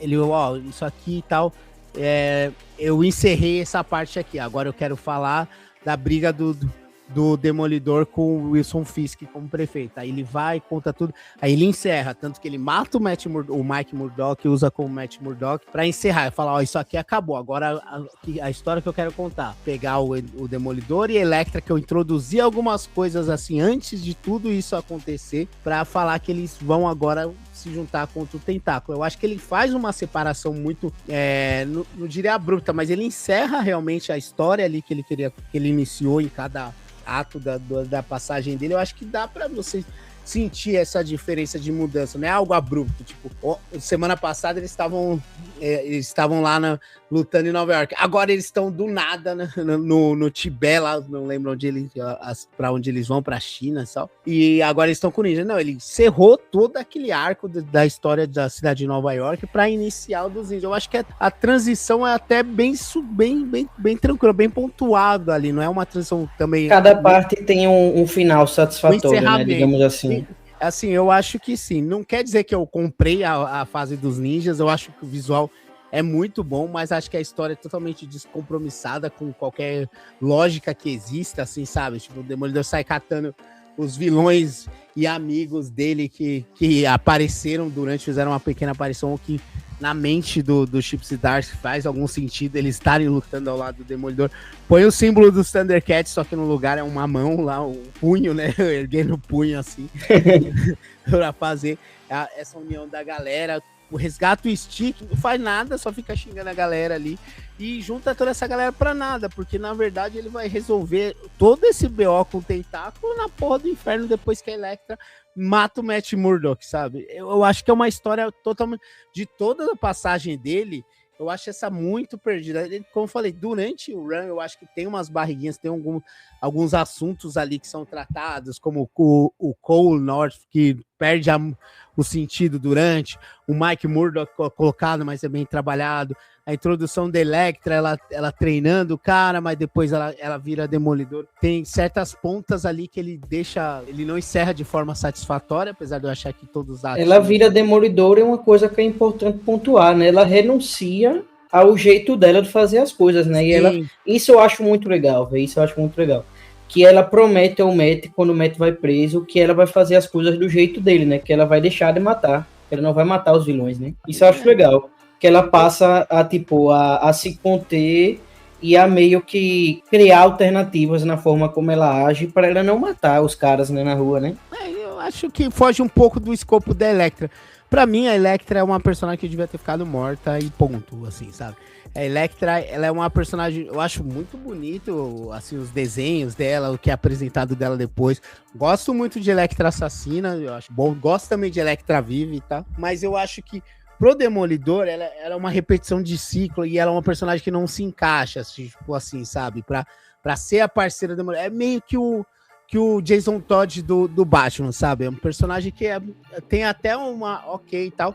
Serve mais seu propósito sendo um vilão ou um antagonista do cara do que realmente um parceiro, tá ligado? Eu acho que perde o propósito. Quando ela morreu, pra mim ali foi o correto, sabe? Tipo, ela tinha que permanecer assim. Ela mudar pra fazer o que o Matt Murdock acha, eu acho que foge demais da personagem, que descaracteriza demais, né? Sabe? Elektra é uma assassina, ela sempre teve esse foi o propósito dela, inclusive no Demolidor, pra testar ele, pra levar ele ao limite. Aí ela porque o cara tá chorando, ela fala, tá bom, eu não vou matar, vou mudar tudo. Eu meio que não tiro sua razão, não. Acho que você tem razão, assim, você tem bons argumentos para defender isso. Eu até, assim, só que eu falo assim, que eu até acho coerente no sentido de que ela passa a fazer as coisas, né, do jeito do Matt, porque a forma dela também conseguir convencer ele, né, a se juntar na missão da terceira parte, né? Da terceira parte, a parte da saga do Punho Vermelho, né? Eu acho nesse caso que se for esse o propósito que você vê, não em tornar a Elektra uma heroína, mas ela fazer as coisas para atingir seu objetivo, ela fala, não, vou pagar de louco. Como eu falei, você falou, não, eles pareciam apaixonados e lá depois que eles casaram, eles meio que parece que se odeiam. Se eu seguir no meu entendimento que ela fez tudo isso, que ela sabia que o fim era esse e ela tinha que fazer aquilo, aí beleza, eu concordo dela mudar para convencer o Matt para encaixar nos objetivos dela. Mas do jeito que como ela foi tratada depois, como ela foi tratada na minissérie, parece que ela tá mudando, sabe? De novo, não vai ser a primeira vez que a Elektra fica boazinha, sabe? Mas pra mim não encaixa essa personagem. Mas se pensar que ela tá fazendo aquilo pelos motivos dela, aí eu acho ok. Leroy, posso fazer uma provocação aqui? Claro. Assim, realmente assim, pensando. Você acha que talvez essa intransigência de deixar a Elektra mudar, talvez não seja um pouco de saudosismo? Eu digo isso porque eu penso que, assim... Claro! Que, tipo, eu penso assim, a Elektra, cara, ela teve a fase ali na fase do Miller e tudo mais, que ela tinha uma característica, só que, tipo, o Zdarsky, ele faz uma outra personagem, assim, sobre aquele túmulo que a gente tem da personagem, escrita pelo Miller, né? Só que ele traz uma personagem, assim, diferente. Talvez seja... Claro, eu penso assim, naquela época a gente tinha outros personagens masculinos que estavam ali passando pro feminino. Por exemplo, a Thor do Arrow. Eu acho que a Thor do Arrow é muito melhor porque tem um tempero a mais. É muito melhor. Mas assim, eu não descaracterizo a Elektra ela ser uma heroína. Eu acho interessante a ideia. Acho legal. Não acho tão temperado quanto uma Thor, Jane Foster ali do Arrow. Mas eu acho que ok, assim, sabe? Tipo, eu acho que não me incomoda tanto. Eu acho que talvez... como eu falei, joguei essa provocação, e talvez não seja um pouco de saudosismo, assim, de a gente... eu não gosto desse meu personagem assim, porque eu tenho muitos personagens, assim, que... Por exemplo, a Magia é um personagem favorito dos X-Men e tudo mais. Quando fizeram o que fizeram ela recentemente numa minissérie lá dos Novos Mutantes com a Vitayala lá, achei uma porcaria e não compro. Podem colocar qualquer justificativa, vou falar, gente, não é boa essa magia tá horrível, tá uma porcaria. Eles, tipo assim, são intransigentes, sabe? Então... joga sua justificativa aí pra você, se é possível. Não, pra mim, com certeza. Eu acho que ali, o Miller, eu acho que Elektra não é uma personagem pra permanecer no universo Marvel, de verdade. Eu acho que ela devia ter morrido e encerrado ali. Porque eu gosto de Elektra viva, eu gosto de Elektra assassina, que teoricamente não é muito preciso, mas parece que ela passa após a morte da Elektra e tal. Mas eu já acompanhou essas outras fases da Elektra, na época que o Deodato desenhava ela era heroína, quando ela tava lá com o Wolverine, ela ajudou o Wolverine a voltar a ser um ser humano e tal, ela também tava boazinha. Então acho que essas mudanças na personagem me atrapalham muito. O meu conceito, aí eu concordo com você, é saudosismo, é que o meu conceito de Elektra encerra ali com o Miller mesmo, assim. Eu acho que ela serviu aquele propósito, foi uma das namoradas do Matt, foi marcante, é uma ótima personagem, mas ela sendo esse espírito livre, não que ela não possa mudar na mente dela porque ela quer, eu quero ser boazinho, pode e tal, mas ela fazer isso por causa do Demolidor me quebra um pouco, porque eu acho que a relação deles não é de amor, sabe, não é, Elektra não é o grande amor do Matt Murdock, eles têm um tesão do caralho. Tem um fogo, sabe? Né? E isso é representado até por ele, casou, já comprou o meu papel, beleza, foda-se agora, tá ligado? Mas agora ela fica, ai, eu vou fazer isso pelo Matt, não sei o que, isso pra mim derruba a personagem. Se ela é uma personagem livre, assim, acho que a melhor representação dela, na verdade, é a Elektra Assassina, vocês chegaram a ler e tal. Eu acho que ali mostra muito bem que a Elektra, ela usa tudo, ela usa todos, ela usa de todos os artifícios pra conseguir o objetivo dela. Pode ser boa se ela quiser, mas é por conta dela querer. Agora, dela, por conta de outra pessoa, porque, ai, achei uma menina na rua, uma menina que, como eu, perdeu a família, sabe? Eu acho muito raso, algo muito genérico pra você jogar numa personagem que tem essa força, assim, sabe? Pra mim, assim, é um bagulho que mancha. Sim, é saudosismo. Tudo isso pra falar. Sim, é a porra do saudosismo. Eu não quero que mexa na minha Elektra. E tá tudo bem, a gente tem que ser madura pra falar. Tá tudo bem, como eu falei, não gosto que mexam na minha magia, mas acontece, né? Tem que fazer. Não, a gente tem que entender que os personagens não são nossos, né? Nem dos próprios criadores, né? Então, a mesma coisa, assim, eu vou dar um exemplo, assim, eu sei que o Homem-Aranha, como a gente iniciou aqui, o espetáculo Homem-Aranha dos Zdarsky, que é legal, eu sei que ele é bem escrito, mas eu gostei mais naquelas, não preferia não ter lido aquilo, porque não é o Homem-Aranha que eu queria que fosse naquele momento. O meu Homem-Aranha foi o que teve a filha, que parou ali na Mary Jane, ali deu um pouco de One More Day. Eu sei que o do Straczynski, do Dan Slott, tem boas histórias e tal, mas não eu não queria ver aquilo, eu não aceito aquilo lá, porque o meu Homem-Aranha é um cara casado, com que teve filha, etc. Então, a gente tem um certo bloqueio, cada um tem a sua personificação de todos os personagens que a gente acompanha, que a gente gosta, principalmente os nossos preferidos e tal, e cada mudança nesse estigma que a gente tem é meio dolorido, assim, mas se for bem feito, você acaba aceitando. Se for uma coisa bem feita, você precisa, nossa, esse aí vai ser o meu Homem-Aranha, esse vai ser a minha magia, esse aqui vai ser a minha Elektra. Não precisa necessariamente. Mas se for bem feito, você acaba falando, beleza, pelo menos tá lá. Isso é normal, assim, tipo, o que eu acho chato é só, tipo, alguns fãs, assim, como você falou, né, que se acham donos dos personagens e que, assim, gostam de ficar colocando regras que as pessoas não podem gostar de uma versão do personagem que não é a versão que ele acha que tem que ser, entendeu? Isso eu acho chato, mas assim, a gente tem a maturidade de admitir que a gente não gosta de algumas coisas, né? É normal, por exemplo, assim, quem acompanha a gente sabe que o Superman, né, é um dos meus personagens preferidos. E eu, assim, tipo, eu não consigo aceitar, eu não consigo gostar do Superman 952. Mas, assim, quem gosta, quem acha legal, beleza, entendeu? Pra uma galera, aquele é o Superman que eles começaram ali, que eles acharam legal. Entendeu? Quem gosta, tem gente, né? Tem gente que gosta do Superman lá do filme do Zack Snyder. Beleza, tá ligado? Cada um acha legal, assim, tipo, tem a sua versão que gosta, né, do personagem, tá tudo bem. Eu como eu falei, eu gostar da minha Elektra e não curtir muito isso que tá acontecendo, tudo bem, mas eu não vou falar que você tem que gostar da minha Elektra do jeito que ela é. Eu não aceito, assim, eu não curto muito, mas eu não tô falando que você precisa, não, Elektra tem que ser sempre assim. Também fica chato, tá ligado? Eu prefiro que ela nem aparecesse, mas tivesse morta, tudo bem.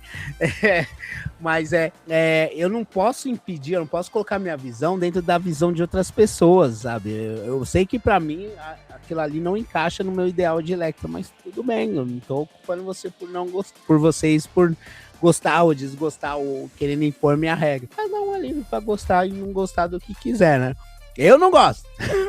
Deixa eu... Mas, assim, se encaixar no meu contexto, até faz sentido essa questão dela de deixar de matar e virar protetor. Não faz muito, mas eu tô puxando a lenha, tentando. Cara, eu acho também, mas eu acho também que seus argumentos fazem sentido. Eu acho que também, assim, tipo, que é uma coisa que eu preciso admitir, falar também a verdade, assim, tipo, cada um vê de um jeito. Às vezes a gente tem mais má vontade com alguns escritores, tem mais má vontade com alguns plots, com algumas coisas. Às vezes a gente tem mais boa vontade.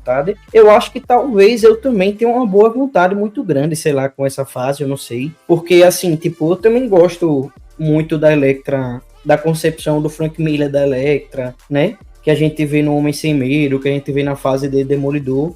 Mas eu não sei porquê, talvez por causa da minha boa vontade, eu aceite a Elektra que tem aqui, entendeu? Eu aceito. Eu também, assim, como eu disse, eu acho um pouco abaixo do que vem antes, eu acho um pouco abaixo do Reinado do Demônio, eu acho bem abaixo do início da fase. Mas, por exemplo, a saga lá do Punho Vermelho, eu também não acho tão ruim, não. Talvez seja uma boa vontade minha muito grande, assim, sei lá, de aceitar bem assim, tá? Pra mim, isso agora é uma história trashzão, assim, de ninja, tá ligado? Sei lá. Não, uma história trashzona, assim, de ninja sobrenatural, com demônio, com não sei o quê. Um cara vai no inferno, aí traz as pessoas do inferno de volta. Aí ele fica com a roupa branca, aí, não sei, aí começa a ter uns poderes estranhos lá, sei lá, pra mim. A espada do chifre, esse foi foda, maravilhoso, cara. Assim, eu aceitei, assim, tipo, sei lá, eu tava com uma boa vontade, sei lá, quando eu li. Eu fui nessa segunda leitura. Eu lembro que quando eu fiz a primeira leitura, eu achei uma bosta colossal. Eu achei uma merda, tipo, que na minha mente manchou todo o run do Chip Zdarsky, né? Pra mim era uma das piores coisas que já tinham feito com o Demolidor. Aí nesse retorno desse meu hiperfoco e tal, eu achei, eu comecei a ver com outros olhos o run. Até as partes que eu não gostava, como por exemplo a Elektra ali, eu comecei a aceitar o Cole aparecendo ali sem servir pra nada e tal. Mas chega aí, tirando o visual dos dois, que eu acho incrível, o Demolidor barbudão, cara de ninja e tal. É muito tirado, né? Eu acho que dava pra ter feito coisa melhor, essa questão de ter uma facção ninja que é contra o tentáculo, que tem os mesmos recursos, que pode agir. Eu acho que eles tiveram, o Chip Zdarsky teve uma oportunidade, e a Marvel tiveram a oportunidade de explorar bem essa parada. Tipo, o Demolidor não dá mais estar preso à persona do Matt Murdock.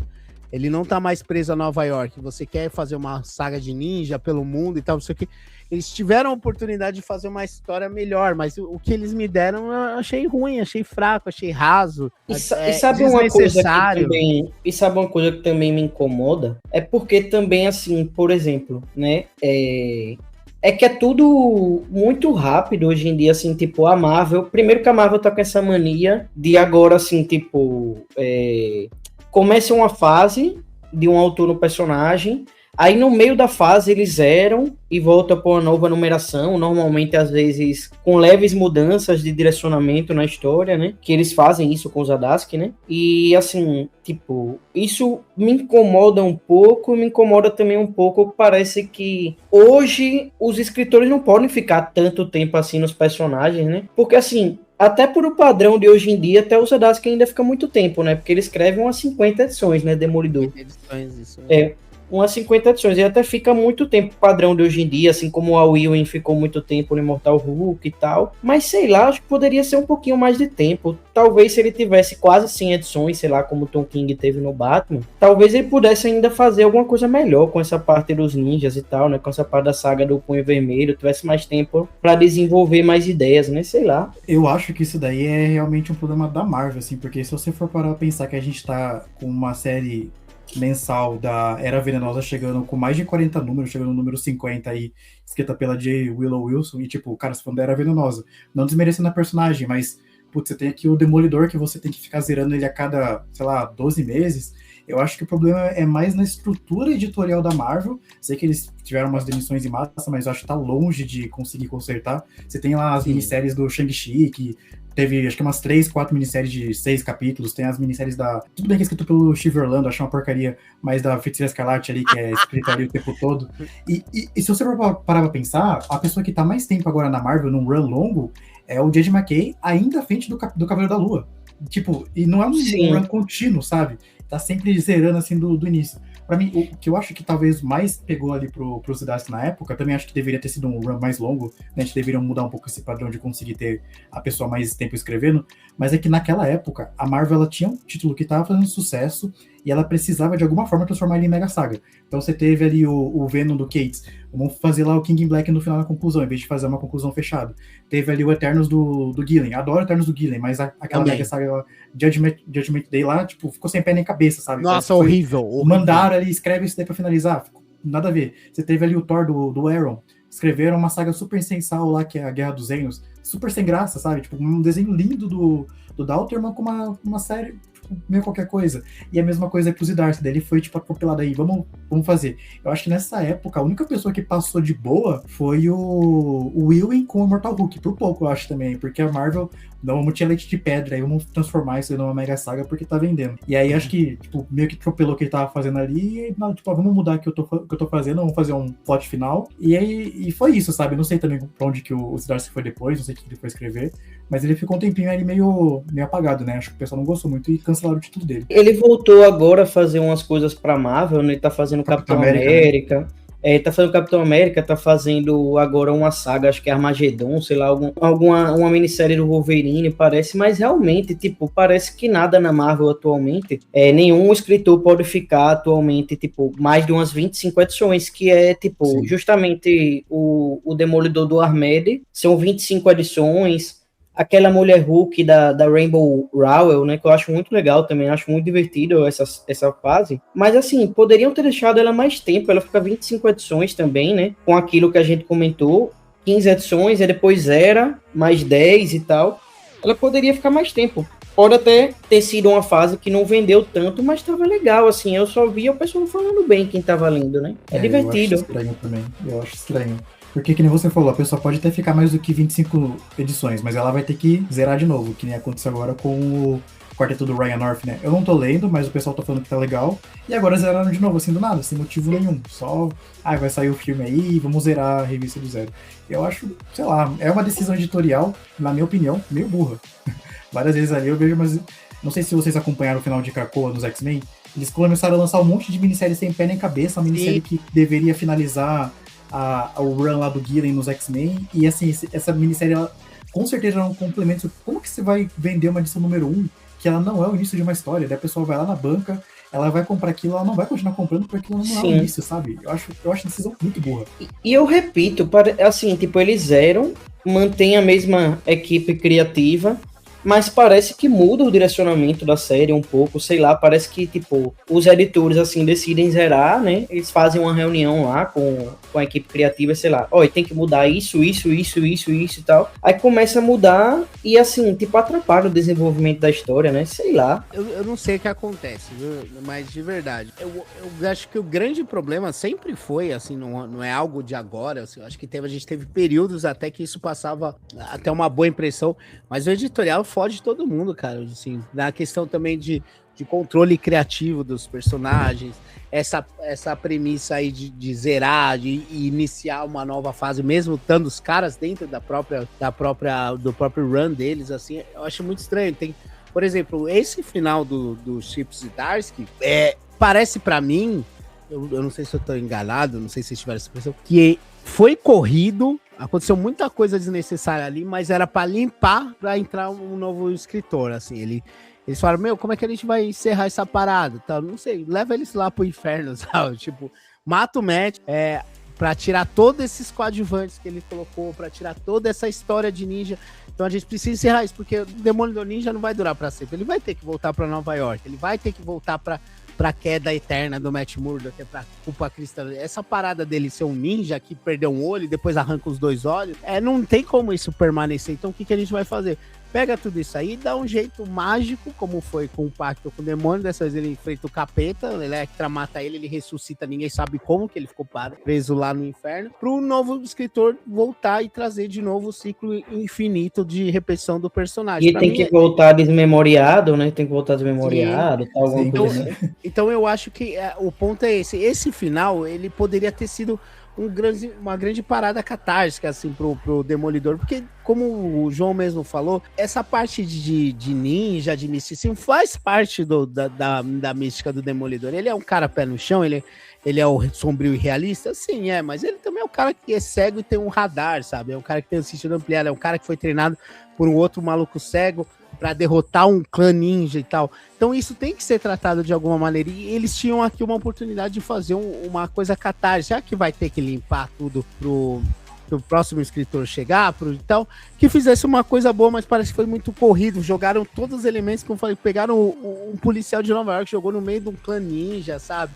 Pegou o Metaloid, jogou lá no meio também, pegou a porra de um dinossauro mutante, jogou, fala, joga tudo aí e tal, pra gente dar um jeito de apagar. Daí o Fog tava morto. Quando é que o Fog morreu ali, sabe? Tipo, mano, é muito estranho. Eu acho que foi muito corrido, muito pra encerrar. Eu não lembro quando o Fog morreu, porque na minha cabeça o Fog tava morto da parada do câncer ainda, eu não sei. Não lembro mais. Não, ele morre aqui no meio de uma das missões, né? Isso, foi isso mesmo. Isso, mas, caraca.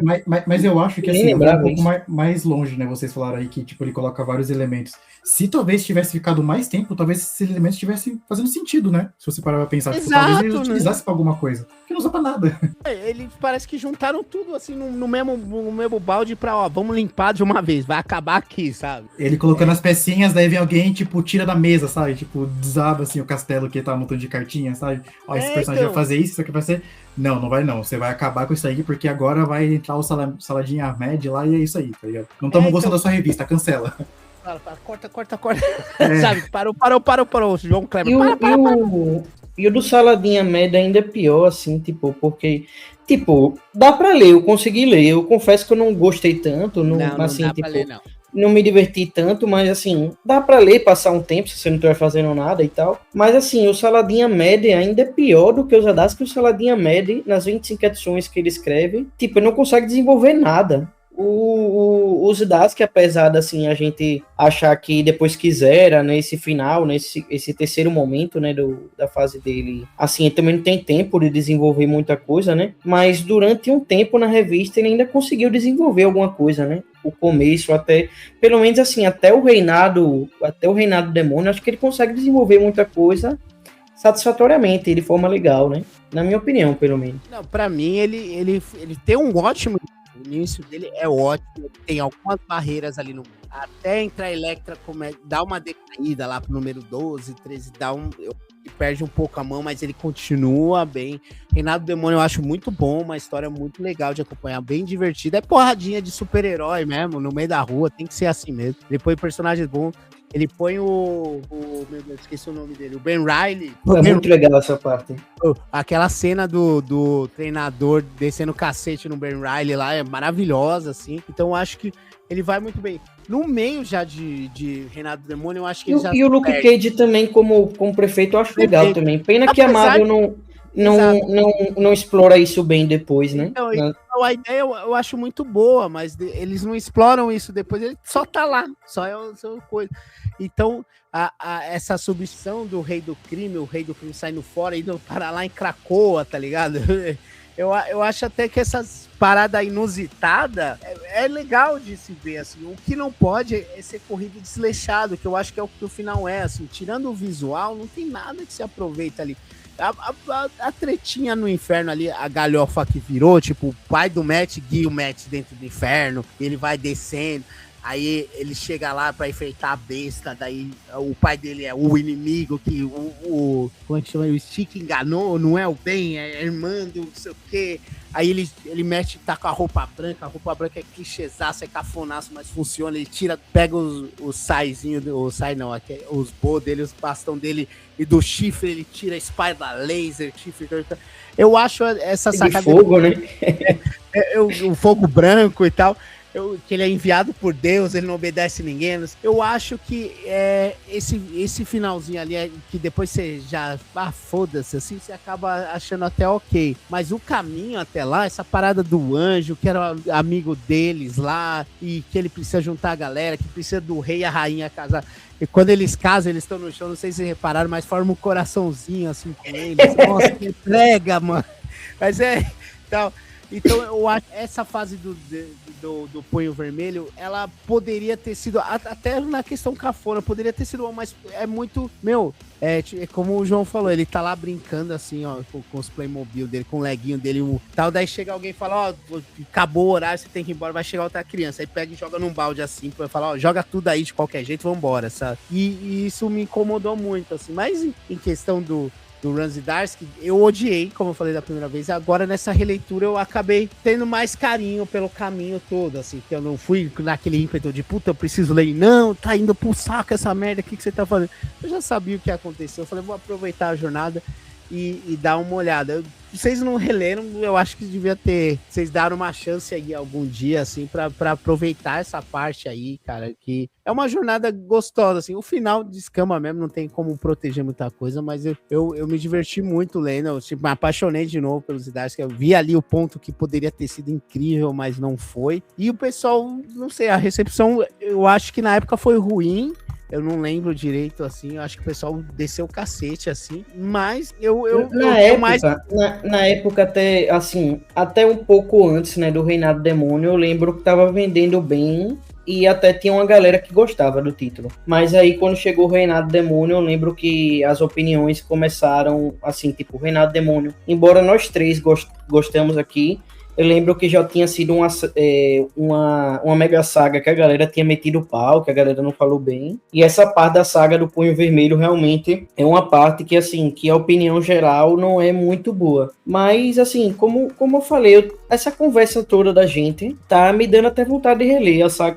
a fase toda, né? Pegar todos os encadernados da Panini pra ler. Principalmente Reinado Demônio, eu tô com vontade de ler de novo. Que eu acho realmente muito legal, embora seja uma história que, tipo, é muito meio genérica, assim, tem muitas ideias repetidas, né, de Guerra Civil e de outras mega sagas, assim, da Marvel, mas eu acho legal, eu tô com vontade de reler. Uma coisa, assim, também que a gente não comentou que eu acho legal, principalmente agora que eu tô lendo Demolidor da Anne Nocent, né, que eu voltei ali, o que saiu na saga do Demolidor, né, que é a questão do relacionamento do Rei do Crime com a Meredith Foy também, eu acho legal, porque ele reaproveitou essa ideia da fase da Anne Nocent, né, porque lá na fase da Anne Nocent, ele já tem meio que um relacionamento, né, que o Rei do Crime fica com ciúme dela, né, ele contrata ela pra ela fazer o Matt e o Demolidor ficarem apaixonados por ela, né? E depois, tipo, ela partiu o coração, né, deles, né? Mas ele também se apaixona pela Mary, então eu acho legal o Zdarsky retomar isso e fazer eles virarem um casal, né? Agora, de verdade. O casal deles é muito bom, eu gosto muito, cara.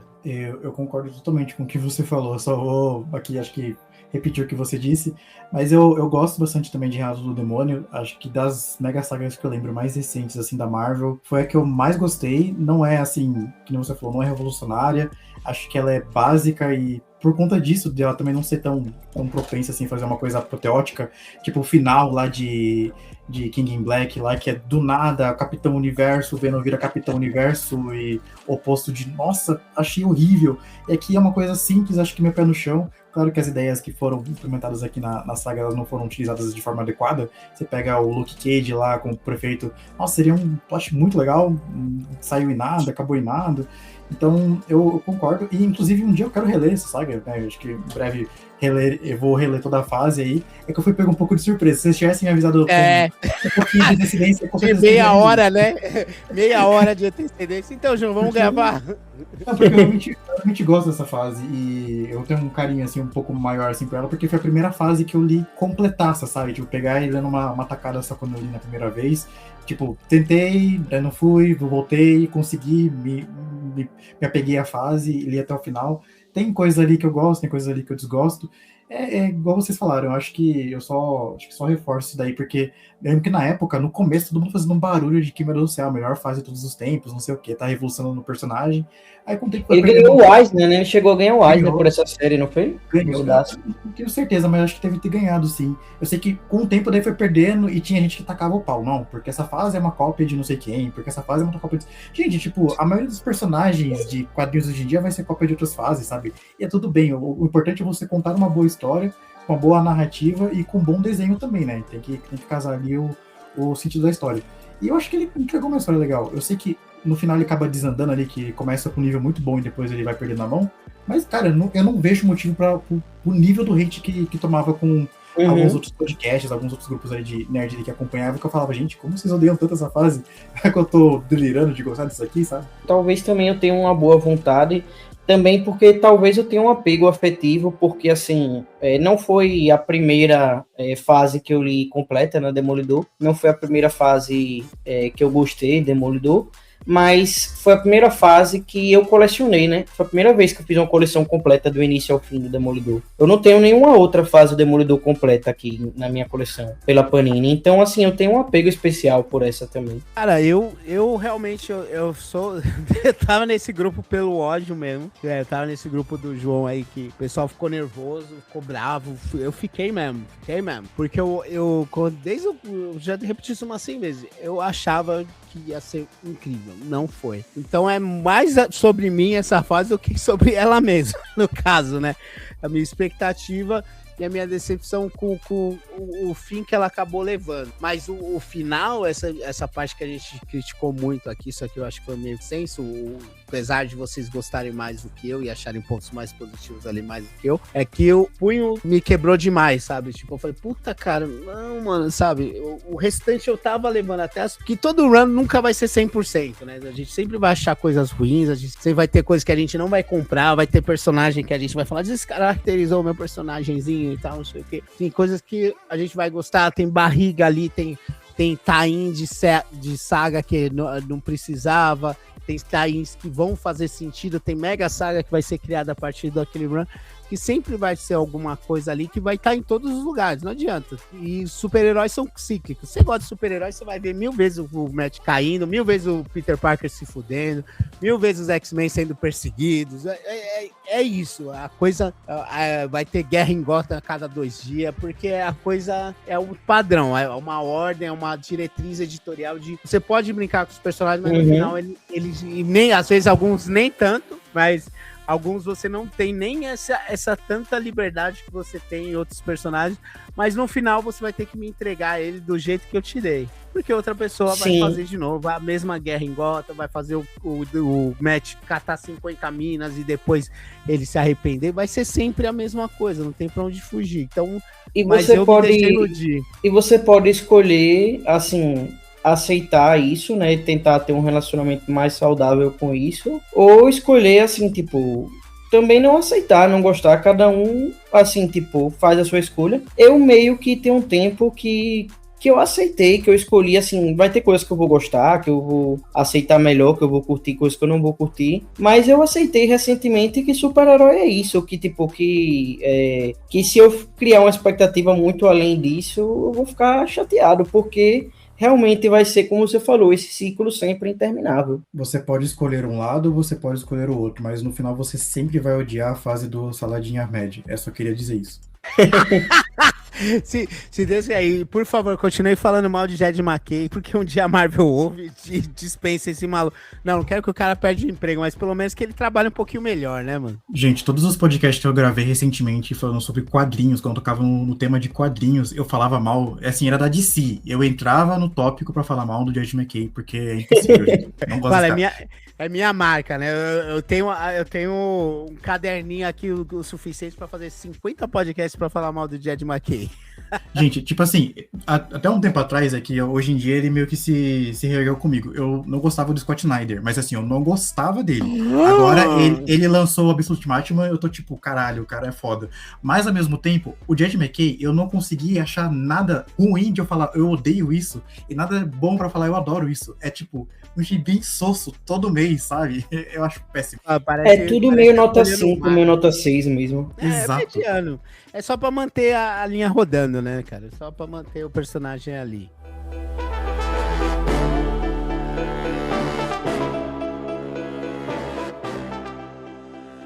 Bom, acho que a gente já falou demais, já elogiou demais, tanto que a gente está se tornando os próprios Chip Zdarsky e outros caras repetindo eternamente.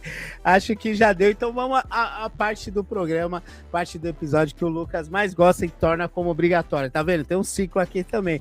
O Lucas não deixa a gente finalizar o podcast sem antes falar o que mais gostou, o que não gostou e especialmente dar notinha. Então, João, por favor, pega aí e conta pra gente. Só a melhor parte do run pode ser um desenho, pode ser um diálogo, pode ser um arco, pode ser o que você quiser. O que você mais gostou desse run e o que você menos gostou e uma notinha pro run de Chit Zdarsky no Demolidor. Cara, a melhor parte pra mim é a guerra lá no Hell's Kitchen. Eu acho fenomenal. Eu gosto até que eles vão colocando vários personagens ali no meio, o negócio ele vai escalonando. E assim, você tem realmente um senso de urgência muito gritante, a arte do Keketo maravilhosa. Tem aquela cena, do nada, a Merit Floyd se revelando ali, você olhando. Nossa, acho linda, assim, ela voando com aquele cabelo, assim, os desenhos do Keketo. Muito lindo. Nossa, muito, muito bonito. Pior momento, assim, por mais que eu ache o final, assim, ele meio broxante, é com certeza a ideia do anjo. Gente, aquele personagem assim do nada. Nossa, foda, porque não foi pra nada, sabe? A ideia dele ninja e tudo mais ainda descambou no final da saga, né? Mas agora, ele como anjo ali, sei lá. E nota, cara, acho que eu vou dar uma nota 8. Acho que uma nota honesta, talvez até um pouco generosa ali, mas tem momentos que eu gosto bastante ali. Eu acho que daria uma nota 8 ali. Tô de bola, Luquinha, tua vez. Melhor, pior de notinha. Cara, eu vou como melhor. Eu vou com a concepção visual de toda a série, porque eu gosto muito do Shishito. Eu mudei até a opinião, porque no início, quando eu li essa fase, eu não gostava tanto, porque eu acho. Eu até uma autocrítica que eu tô fazendo de mim mesmo. Eu acho que eu gostava tanto do Shishito que quando vinha aquelas edições desenhadas pelo Fornes, me decepcionava um pouco. Mas o Fornes não é um artista ruim. Eu gosto dele também. Eu percebo hoje que eu gosto também. Eu acho que eu ficava decepcionado só por não ser o Shishito, né? Nessas edições. Então, assim, eu vou com toda a concepção visual. Eu gosto muito da arte do Shishito. Eu gosto muito do visual da Elektra como Demolidora. Gosto muito do Demolidor com visual ninja, o Demolidor no visual da prisão, Demolidor com a roupa branca, a Elektra que o Shishito desenha, como eu falei, eu acho que só perde para do Romitinha, do Homem Sem Medo. Então, assim, eu vou com toda a concepção visual da fase, que para mim é o melhor de tudo, embora tem muitas coisas que eu elogiei aqui que eu gosto da fase. E eu também, assim, quero pontuar também que eu acho que o capista da série, o cara que faz as capas até o momento que depois o Shishito assume as capas também, né? Eu gosto muito das capas desse cara, acho muito bonitas. Pra mim o pior realmente, tipo, é esse final corrido, né? Depois que zera a numeração. Realmente, tipo, é corrido. Eu acho que eu gosto um pouquinho mais do que a maioria, né? Eu acho que eu poderia dizer também que pior, essa parte do anjo realmente é chato pra caramba também. Eu concordo com o João, essa parte do anjo é muito ruim, a parte dos tains também do King in Black, né, do Rei das Trevas é ruim pra caramba também. Mas também eu vou com isso do final apressado, embora aceite um pouquinho mais do que a maioria, porque meio que dá a volta e vira uma parada meio trash que eu até me divirto também, eu acho legal. E nota, assim, eu vou com a nota, eu acho que 8 também, sei lá. Que eu me divirto, eu acho legal também. Eu tava pensando em dar 7,5, mas eu acho que eu vou com 8 também. Acho que eu vou concordar com o João. Caramba, vocês estão muito bem, viu? Parabéns pro Chit Zdarsky aí, que conquistou a galera. Porque o começo é muito bom. O começo é muito bom, tanto em a arte como a história, né? Não, eu não sei. Ele é tão bom, porque agora eu tava revendo aqui a cena que eu falei da Mary, né? Eu acho muito bom. O padre chegando pra ela, chamando Irmã Elizabeth, dela só vira aquela arte espetacular do Keketo lá. Não, me chama de Mary. Muito bom, muito bom. Só que não, é bom demais mesmo, é bom demais. Eu acho até essa questão do pessoal começar a se vestir de Demolidor também, sabe? Tipo, o pessoal de Hell's Kitchen mesmo revidando, aí vai explosão pra todo lado, o Wilson lutando lado a lado com o Matt ali também, eu acho bem legal, cara. É muito da hora, né? É bom mesmo. E, bom, melhor coisa assim que tem nessa fase pra mim, assim, é o início, mas eu vou tirar o trechinho principalmente quando o Demolidor, o Justiceiro resgata o Demolidor, eles acham que eles são brothers, porque agora ele passou pro outro lado e não sei o que, o Demolidor quebra o Justiceiro, quebra tudo ali e sai com a camisa do Justiceiro na rua, tá ligado? Tipo, daí só que ele não sabe porque ele tá cego, mas é muito representativo aquilo ali, tipo, ele matou alguém, tá ligado? Então, aí ele faz essa jogada, essa brincadeira visual com você, né? O Keketo e o Zdarsky fazem essa brincadeira com o leitor com o que tá acontecendo, e eles colocam isso dentro da saga, assim, da série, que os caras falam, meu, você tá usando a camisa do Justiceiro, caralho. Dele, eu não sei, eu sou cego, caralho, não tem como ver o desenho. Então eu acho isso muito, muito bom, assim, essa rima visual aí que colocou junto com o que estava acontecendo durante a história. Eu acho incrível o que ele fez aqui. Gosto também de todos os diálogos dele com o Homem-Aranha, inclusive quando ele revela pro Homem-Aranha que ele é o Matt Murdock, daí o feitiço sai da cabeça lá do... Feitiço não, né? O poder das crianças sai lá da cabeça do Peter. Você acha meio estranho o Peter não falar, não, eu sou o Peter. Então fica, não vou falar minha identidade. Porra, que amizade é essa, né? Mas enfim, acho os diálogos dele com o Homem-Aranha durante toda a série muito boa também, mas eu fico com essa parte da camiseta do Demolidor, assim, acho bem emblemático. Agora o pior, cara, tem muita coisa ruim assim, mas eu não vou repetir do Anjo, que eu acho que realmente a pior parte da história, a pior parte não faz sentido algum, não leva a nada, não tem por que existir. Eu não sei, se fosse até uma preparação pro Demolidor Padre, que vinha depois que virava Exorcista, talvez tivesse até uma desculpa, mas nem usaram isso, cara. Então, não sei, mas eu não, pra não repetir, já que os dois falaram, eu vou com o Rei de Preto lá, o King Black também, que, nossa, poderia não existir ali. Nem a saga principal do Venom deveria existir, expandir pra toda a Marvel, mas ali no Demolidor foi o ápice da bosta, então eu fico com essa parte aí. Notinha, eu gosto muito, essa releitura fez bem pra mim, fez assim, eu conseguir relembrar como foi o ímpeto de ler aquilo e conseguir acompanhar com mais calma, mesmo quando ela começou a decair, tipo, pra não ficar desesperado, não, o que você tá fazendo com a fase? Eu já sabia o que me esperava, então eu consegui aproveitar mais, mas eu não consigo dar uma nota maior do que 7, não. Pra mim, uns de 10, 7 tá bom demais, assim, poderia ter sido incrível, poderia ter sido a melhor coisa já feita com o Demolidor, teve passos pra isso, teve direções ali, tava quase, mas acabou, sei lá, virando isso aí, virando punho vermelho. Mas é isso aí, então, muito obrigado, queria agradecer aí a presença do João nessa conversa maluca e desconexa aí que a gente teve sobre o run do Chip Zdarsky, e também aproveitando que é pro João aí falar que é a hora dos jabás, então João, joga aí onde o pessoal pode te encontrar, onde você está na internet e o que eles podem encontrar do seu trabalho por aí. Fica à vontade, João. Bom, primeiramente queria agradecer, espero que tenha atendido as suas expectativas, fiquei muito feliz, muito honrado aí, espero voltar futuramente, me chamem para falar sobre runs longos, que eu adoro, por mais que a Marvel não goste mais ultimamente, mas eu adoro, então se quiserem falar mal, também gosto de falar mal, se quiser falar bem, também gosto de falar bem. E, bom, falando aqui um pouquinho do meu trabalho, sou do lado do Dinastia em Tela, inclusive o próprio arroba lá no Instagram, @Dinastia em Tela. A gente tá aí na maioria das plataformas de streaming mais famosinhas aí de áudio. Você pode encontrar a gente no Spotify, no Amazon Music, Apple Music, etc. A gente fala bastante aí sobre muita coisa, tudo que tange telas aí, então seja tela de quadrinhos, seja tela da sua TV, seja tela de cinema, a gente tá lá falando sobre isso. Falamos mais especificamente, ultimamente, aí sobre animes, mas a gente também adora falar sobre quadrinhos, adoramos falar sobre filmes, séries, e como eu falei, lá a gente também fala bem e fala mal sobre todos os trabalhos aí. Então, mais uma vez aí, obrigado, Leroy, Lucas, aí desejo uma ótima noite pra vocês, obrigadão aí por ter chamado. Imagina, cara, foi sempre um prazer, eu falei, sempre um prazer participar das suas, eu sempre prometi, inclusive eu já tenho um prometido pra você, inclusive o Lucas quer muito falar sobre a Wolverine, a gente vai falar, a gente chama você, que eu sei que você gosta também, e agora já que você gosta de runs longos, a gente convida você também quando for falar de Immortal Hulk, que tá aí rodando já faz uns 3 anos na pauta, e a gente colocou, né, Lucas? Pode adoro. Chamar. Pode chamar. Immortal Hulk dá pra falar muito bem e falar mal do desenhista. Dá pra falar mal. Inclusive, hoje em dia eu tenho uma opinião diferente do Al Ewing, mas sobre esse run, eu acho ele ainda fenomenal. Mas vou guardar aí pra um futuro podcast, então.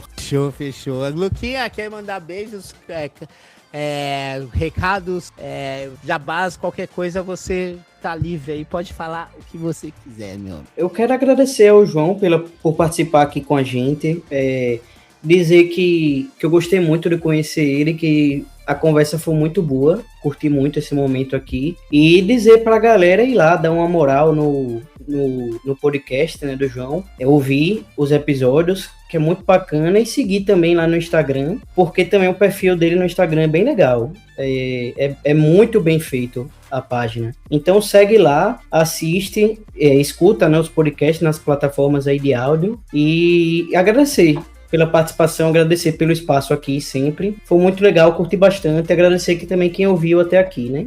Podcast. Obrigado, Lucas, de verdade aí. Só queria agradecer mais uma vez. Obrigadão aí pela força e pela moral. Você é incrível, pô. A galera tem que conhecer seu trabalho aí, muito bom. Você fala realmente sobre tudo, filmes, séries, animes.